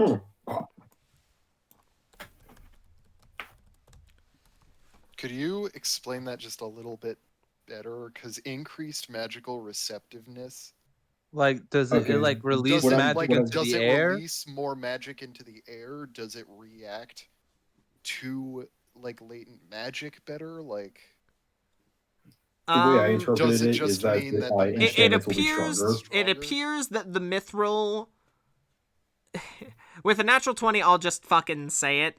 The mithril is easier to enchant with magical effects while in contact with this material. Oh, okay. Yeah, I assumed it was something like that. Yeah, but it seems So, like it's gonna be can I- much yeah, easier can to I- enchant. Like reduced time, reduced cost. Like it's gonna be like that's Ooh. yeah. All right, I think that I have an idea of what's going on here. Do you? Yeah. When they made contact, there was a feeling in the air, a rather similar feeling to actually the feeling that I got when when my bow became magical. And she pulls out the old thing. Yeah. I think that this stuff can be used as a catalyst to make enchanting much, much easier. Enchanting interesting. materials. Ah, That would make sense because it was the same kind of. It felt like the arcane equivalent of what happened to my bow, almost. very, very interesting. Ooh. I don't know, but this Oof. shot of magic caffeine has kept me alert to stuff like this. Yes, apparently. That and good eyes. Lots of eyes. I got 2 of the shits, and they're gigantic. 2 gigantic shits. Yeah, Champ, I know we keep saying adamantine and stuff, but that dock that we base our stuff off of, adamant is the natural substance, while adamantine is a specific alloy. I mean, yeah, if you want to go based off that, I'm just saying, like when I was researching all this stuff, that's what I Okay, was cool. seeing. Like, Yeah, if different you look in like different the places D will and say D different wikis things. and stuff, we're Yeah, saying that's that the the D&D thing. wikis. Shit, the source that I've been using, it shows that adamantine it can be an alloy of the adamant, silver, and electrum. Yeah, that's the one that we use too. Or you can also make a false alloy of it with mithril. Okay. If we want to go with it being separate, I mean, it's whatever. Adamantine it's like the Infernal Steel. It's a worked product that is created. Yeah. But you can still, you can still obtain it via your resources through some other means. Well, we'll say it's kind of one of those iffy scenarios. I may have to. We'll talk about it later. If anything else, we could just say he can get the parts. Yeah. And then he has I'll to say create not the to alloy. mention you held on to some processed adamantine and you kept it with you from your adventure in the Temple of Angulus. So that's what we used. With the adamantine alloy, it does not seem to react. Okay. Unfortunately, I had a feeling that was what was going to the happen. adamantine does not seem to react in any particular way to the anaresin. Okay. Yeah. Sadly, yeah. There appears to be, from your observations, no reaction with the adamantine. Right. And you were able to determine the one hidden reaction amongst these materials. Yes, Rasiel? Yes. So the mithril it is then. Could you say that last part? The mithril it is then. Yeah. All right, then. And Rosdale just starts digging around in his bag, and he pulls out a small crucible. Crucible. Yeah, like it's for melting a metal. little For melting metal. Yeah, well, we got that. That's what we've been. Yeah, this room has that. You guys have a forge. Oh, and also, I'm assuming you can't just like cast. I'm assuming you can't just like cast a spell into it and it becomes. You haven't tried. All of a sudden. Haven't tried yet. Should I try? I would like to see if we could condense a very specific spell down into something quite painful. Ooh, what are you thinking? One of the spells that I have, Sickening Radiance, You do have the causes people to tire out. It's basically what the spell does. Yes. I have killed people with this spell by just having them lose so much energy and life force that they just waste away within a minute. I was wondering if maybe we could create a weapon with similar effects. That's scary.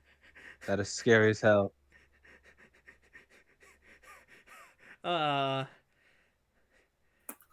Interesting theory. Let me try this.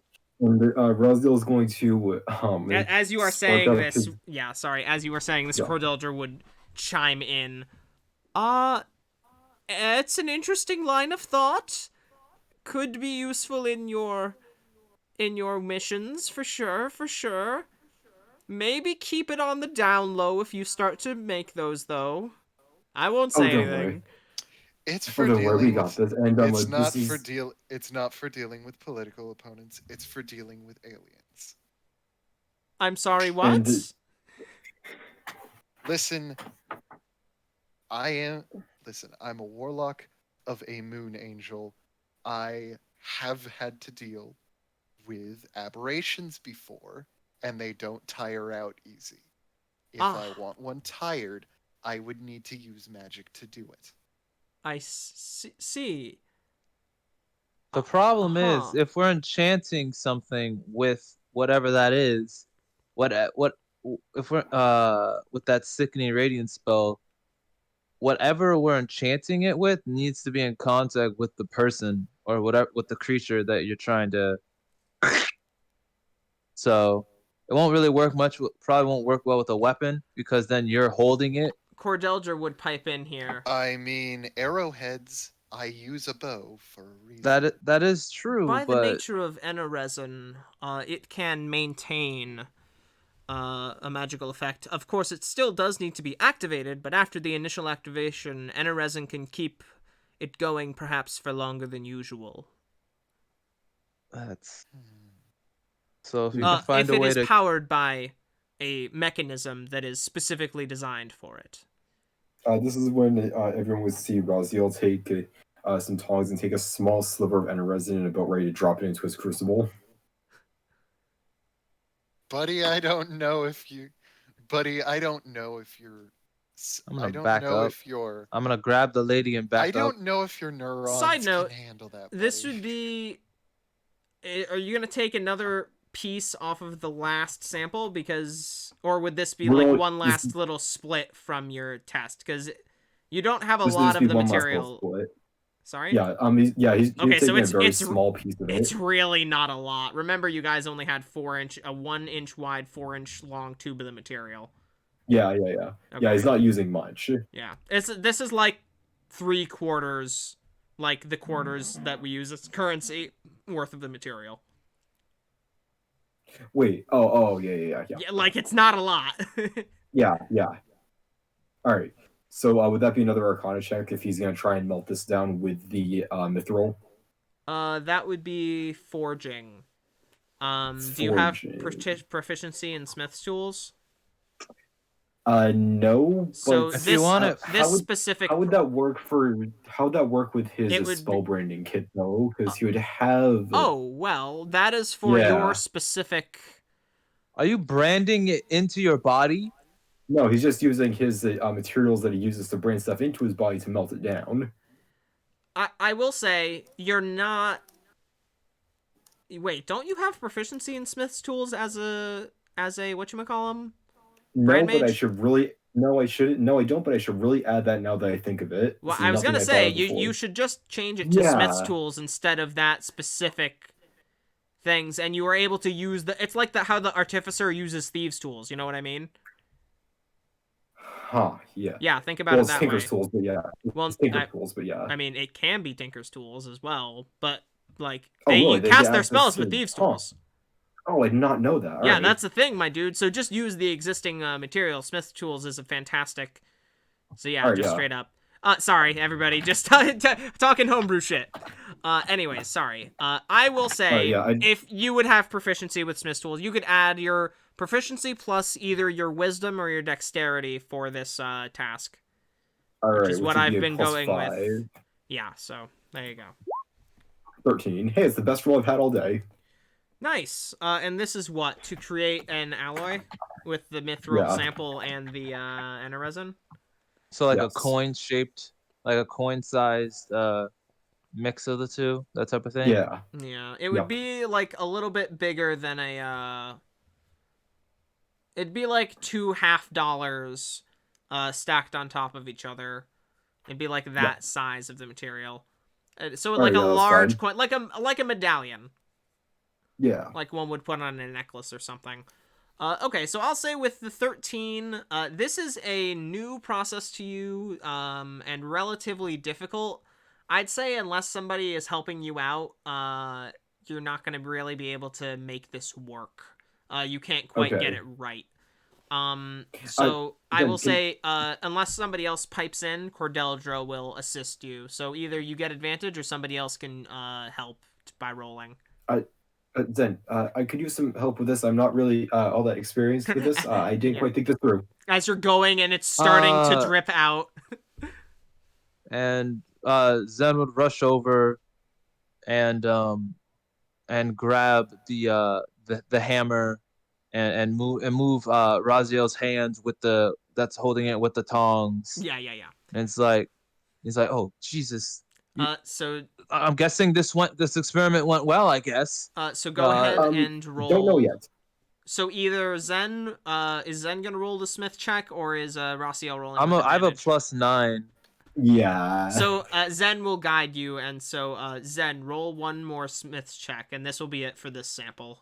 Otherwise, the sample will be. Oh wow! So unfortunately, with a 2, which seems to be the magic number tonight, Yeah. Zen, as you are pouring the crucible, you hear the thumping of a huge fist on the front door, and you look off to the side for a moment. And go ahead and roll a Constitution saving throw for me, Zen, and Rasiel. Was you? All right, I have a +7. Let's hope we get higher than. All right. Oh, hey. Mod 20. This is why you don't go willy-nilly when forging. Oh God! All right, so Zen. First, both of you take 1 radiant damage because you can't have that. Yep. Rasiel, you take another 1 radiant damage, and Zen, you take 3 radiant fire. Sorry, the second one is fire. From the heat. Yes. So Rasiel, you take 1 fire damage, and Zen, you take 3 fire damage. Zen, you also cannot benefit from a rest for the next 3 hours, as all of I'd a like to sudden point out. the hands that you have that are holding the tongs are shaking. Say again. I'd like to point out. I was forging by myself for hours, and then I come in here for 1 second, These chocolate and I'm already being over. Jesus Christ! Zen, and you're he- talking faster than you usually would as well. What are you guys even doing? You have to be very careful when working these materials. Oh my God! Oh my God! Oh my God! As Is this anyone else little- heart beating as- really fast? Yeah. As yeah. I didn't think this through. I thought it'd be the exact same as when I do these, as he's like rapidly tapping his palm. As you guys slowly I place the guess I was wrong. materials I down. told you not to touch the stuff. The I told you ruined not to touch stuff. sample. You made me touch the stuff. I Oh God! didn't- Oh God! I Oh didn't God! touch it. I didn't touch it. Okay, so sample 2 is gone and done. Sample 1 was made into a dagger, and sample 3 is all that's left. Zen would reach in to grab the sheath dagger and shakily hand it to Core. I'm just gonna call her Core. Cordeldra. I'm just gonna Core? I'm just gonna call her Core. Core. I'm just hand it to Core. And All right. tell them what we found, and he's shakily pointing to Mara. You tell her what you God.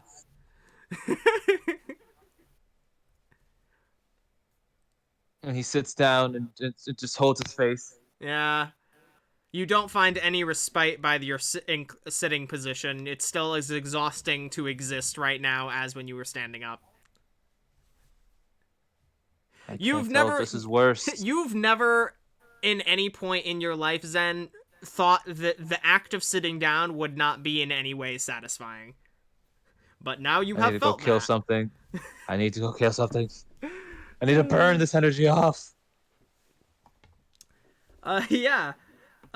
So as you guys all enjoy your various goings-abouts with that, I will say Cordeldra safely stores both the dagger and the remaining sample. You safely dispose of... Oh, wait a minute. Yeah, you can't really safely dispose of Anaresin, which Cordeldra would then point out. Alright, so, how are we getting rid of our test samples? Burn it. Burn it all. That, based on the reaction with the Ignan brass, sounds like a very, very bad idea. Yes, but it destroyed the samples. This is true. Are we just gonna take it outside and light off the fireworks then? Put it in a trash can and drop it in. If we get it outside, I have a way to dispose of it. Okay, so she grabs what is essentially a waste bin and dumps the Anaresin samples into it. The trash bin begins to vibrate slightly as you guys proceed outside. And she puts the trash bin down and walks 50 feet away from it. All right, everyone get very, very far back. I'm going to need some room to do this. Uh-huh. He's going to set it on fire, isn't he? Uh-huh. And he goes, and you've seen him do this before, he puts his hands forward, and there's one with the gloves in each hand, and he slams them down into the ground. The blue and red lines that you saw before travel across the ground right to the point of the can. It shoots up into the air and searing sleet storm. As soon as I see him about to slam his hands down, I'm out. I am Zen bolts. Double dash. What's the radius on searing sleet storm?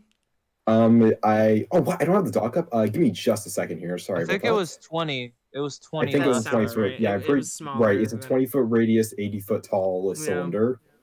As this cylinder of these sort of clouds of energy form above, and hail and black burning coals rain down on this poor trash can. This guy's crazy. At first, it is just being, beat the shit out of and destroyed, and you see the coals beginning to shoot through it, and you hear, like, a crackling and popping noise from within. As it remains in there, you see the sleet storm growing harsher and harsher, and the trash can itself taking more and more damage progressively as time goes on. About 18 seconds in, the trash can explodes in a 30-foot radius. Or, no, it would be... Probably, it's... The sample size actually wouldn't be big enough for that. It'd just be like a 10-foot radius. So, like, the lid shoots off as, like, arcs of radiant energy, and, like... You know how when they open the suitcase and it's just shooting out rays of gold? Yeah. It's like that, except a little more violent. As you see bits of coals and ice shards being shot out from within the trash can, and A smoldering pile is all that remains. Well, we know, guys. Well, that segment Well, of Never the... need- Can I just say that segment of the lawn is fucked. They're just like this. Why would you set off a nuke? Why would you set off a nuke? We got rid of the dangerous stuff. It's okay. Yeah, The explosion as was you- a lot yeah, smaller with the brass. As you examine the as you examine the area of the fucking and pushing aside the coals and ice cubes remaining as they are slowly melting away from their magical nature, you go up to the remains of the trash can and you lift up the lid, which shot off and was, besides the holes in it from the raining coals and hail, relatively secure, besides its blackened underside. Yeah, you don't see any more samples of the, what's it called? Of the Ender resin. The Animantain seems fine, though. Zen points to Rasiel and he's like, "You're paying for this portion of the lawn, god damn it." Don't worry. I have. And never mind it. Question: do you have any spell scrolls in the town that can promote growth? That would be something you ask the shops. You can see if there's a local nature cleric or druid that could do it for you. All right. Rasiel will then head out to both get the arcane caffeine off and also find that. Yeah, the walk, I think, because yours was only 3 hours, right? Or 2 hours? Theirs was 2 minus 3. 2 hours. By the time you get to town, you're in more of a straight mind. Zen, meanwhile, as you're going about your discussions, you're still tapping your foot. Yeah. Do you guys have any other bits that you would like to explore with that last sample, or are you going to just store it for now? Well, Are you going to test any of the effects of the dagger either, or is this I wanted to do that. Okay. I wanted to do you see what the stab? dagger does. I guess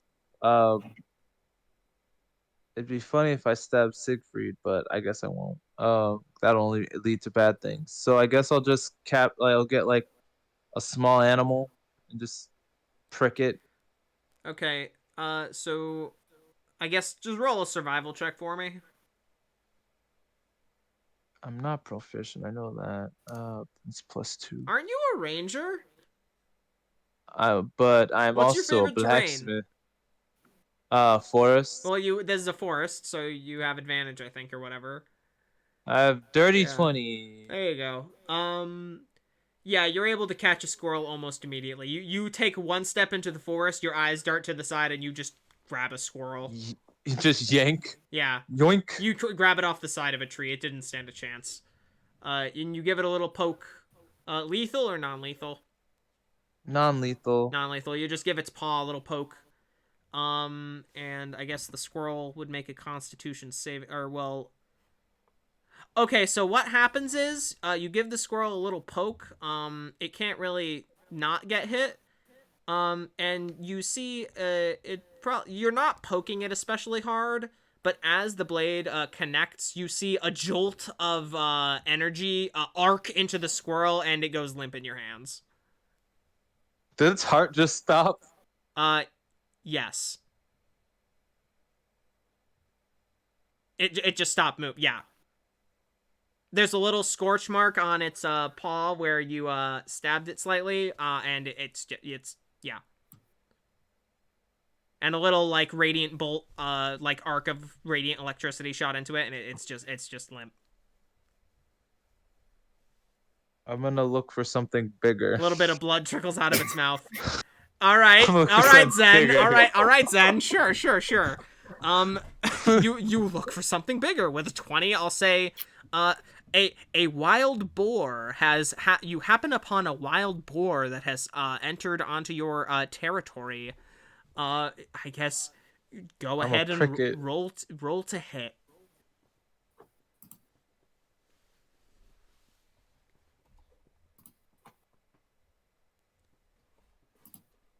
Wild boars definitely don't have an AC.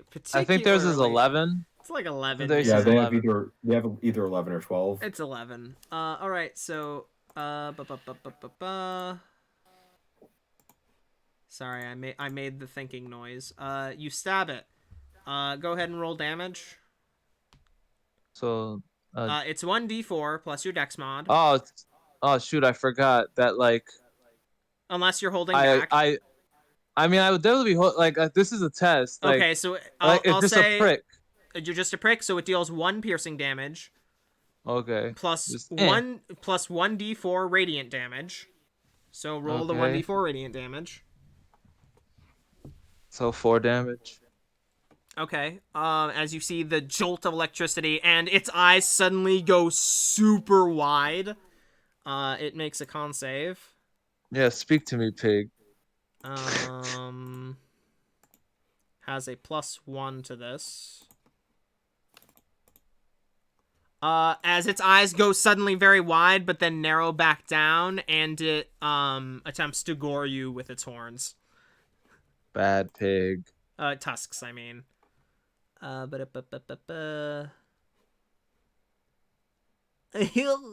Could you imagine? No, that would be silly. It attempts to hit you, and you just kick it in the face, and eventually it doesn't really back down until it is on the verge of death, and you just kind of kick it away, and you leave. But you did notice that its eyes did go super wide for a second there, and it did seem jittery for a second before it shook its head and shook it off. This is semi-refined resin, so the DC is higher than the shit from the squid. I will send you the information for that in just a moment. Okay. So, so with those 2 pricks I did, does the thing still seem to be in decent shape? Well, I mean, wait, did you prick it twice? No, I pricked the squirrel, and then I pricked the pig. Well, the squirrel died instantly from a heart attack. Yeah. The I feel a little pig, bad about that. the pig seemed energized for a second in a way that you, as somebody who was energized and may still be slightly. Oh, no. I meant the knife, not the creature. Oh, the knife? If you're just gently poking things with it, it seems fine. It looks like if it was to strike a particularly hard surface, it may need to be fixed afterwards, but it's still usable. Okay. Like it may lose its point over time. Okay. This material is not meant to be used as a weapon, essentially. But I found a way to do it. Yeah. All right. That will conclude my resin research for now. Yeah, so the semi-refined shit is DC 14, while you may have realized from the past that the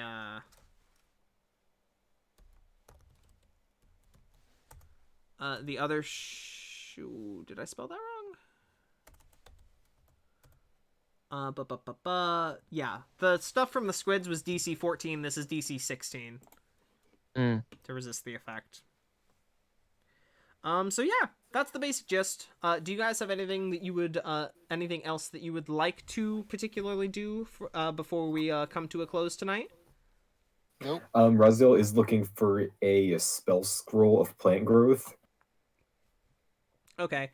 I'll say you search around, and somebody eventually points out to you that, oh yeah, in the slums there's this guy. I heard he just got a bunch of spell scrolls. Just listen for the jingling. You'll find him. Oh God, not this guy. Okay. Thank you. Yep. As you eventually find a tall, trench-coated gentleman, their face covered, who sees you looking as you hear the jingling as they step back and forth. They see you, and they nod, and they say, "You looking to buy?" I'm looking for a spell scroll of plant growth. Ah, Looks like I know what you're buying, as they open the trench cloak.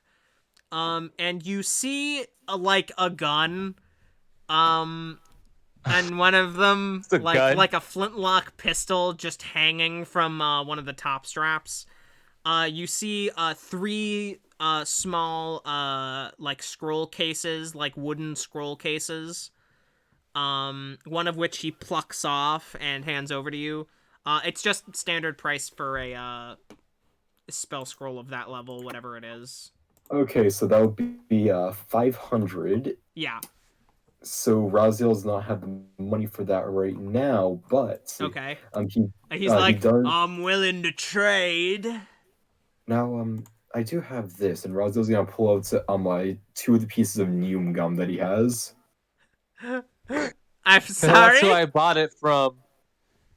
The firecracker. Okay, wait, he doesn't know that. As you pull that out, he's just like, no, I don't buy the stuff. And he pats one of the lower pockets, and you do see some sticks of the stuff, down there. I'm in the selling for that. Got anything else? Well, and he starts digging through his bag. He is a bit light on equipment right now. He's gonna attempt to haggle the price though. Alright. Alright, go ahead and roll persuasion for me. Alright, First of all, can I just say how much gold do you have? He has 50 gold. Got it. Noted. Okay, roll your persuasion. However, he does also have 500 gold's worth of diamond powder. That's true. You know what? Did you roll a 1? This is just today. He closes his jacket, he closes his trench coat, and it's just like, I get the feeling my wares are out of your price range. A good day. Yes, As he begins to turn to walk away. What were you saying? No, he's just kind of muttering or something like, yes, thank you. And with that, Rasiel would leave. So, yeah, it exists in town. You just... Uh-huh. Yep. With a 2, yeah, I wasn't gonna... Yeah. If you rolled good enough, he would, you know, could have jumped through some hoops, but, like... Yeah. Actually, you know what? Because it's more interesting than that. I'll say, as you're leaving, you hear the jingling get quieter. As you're walking and you're just about to leave the slums, you hear the jingling suddenly get louder from an alleyway adjacent to you, almost as if it, like, just suddenly appeared. And you hear a, hey. Yes? You got any particular talents? Well, and Rasiel would actually then kind of pull up his sleeve and show an assortment of the metal brands that he has. I have this, and I'm also quite skilled in the arcane. All right. He's not that good at forging, though. Well, I'll give you the plant scroll, no problem. Just need you to off some guy who's causing me trouble. You see a gent with one green eye and one brown eye. Yeah, get rid of him. The scroll's yours, no charge. Thank you. He usually is sitting around on the main street, walking around in this area. You hang out a couple hours, you'll see him. Alright, thank you. I'll hear about it when it happens, and I'll find you. Okay. Okay, thank you.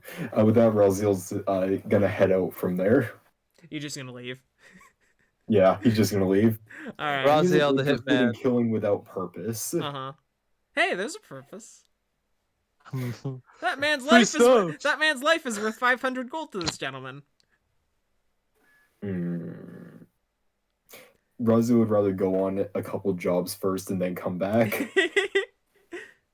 Alright, well, I will just add to the notes, that, Jingling Man gave you, a little side quest. An optional side quest. Yeah. All right, and with that, I will say, to conclude for the night, you guys are eventually able to, over the course of the rest of this week, conclude your research. The keep is making fantastic progress. The grounds are mostly set. There's just some of the more difficult and expensive segments of the actual keep itself that need to be put together. It appears it'll be mostly completed within the month. It appears the Ultimus kind of is expediting the construction process, and those who work under him are well aware of his proclivities and persistence when it comes to the installation of apparati for the reduction of sea monster populaces. So they seem eager to help and expedite things. All right. Yeah. As the final day draws near, and you all are kind of reaching that 2-week mark, you think you may have another day since Kay and Ultimus had told you the information. You, Zen, would suddenly get a message in his head from a familiar voice. And I'm just gonna, one sec real quick.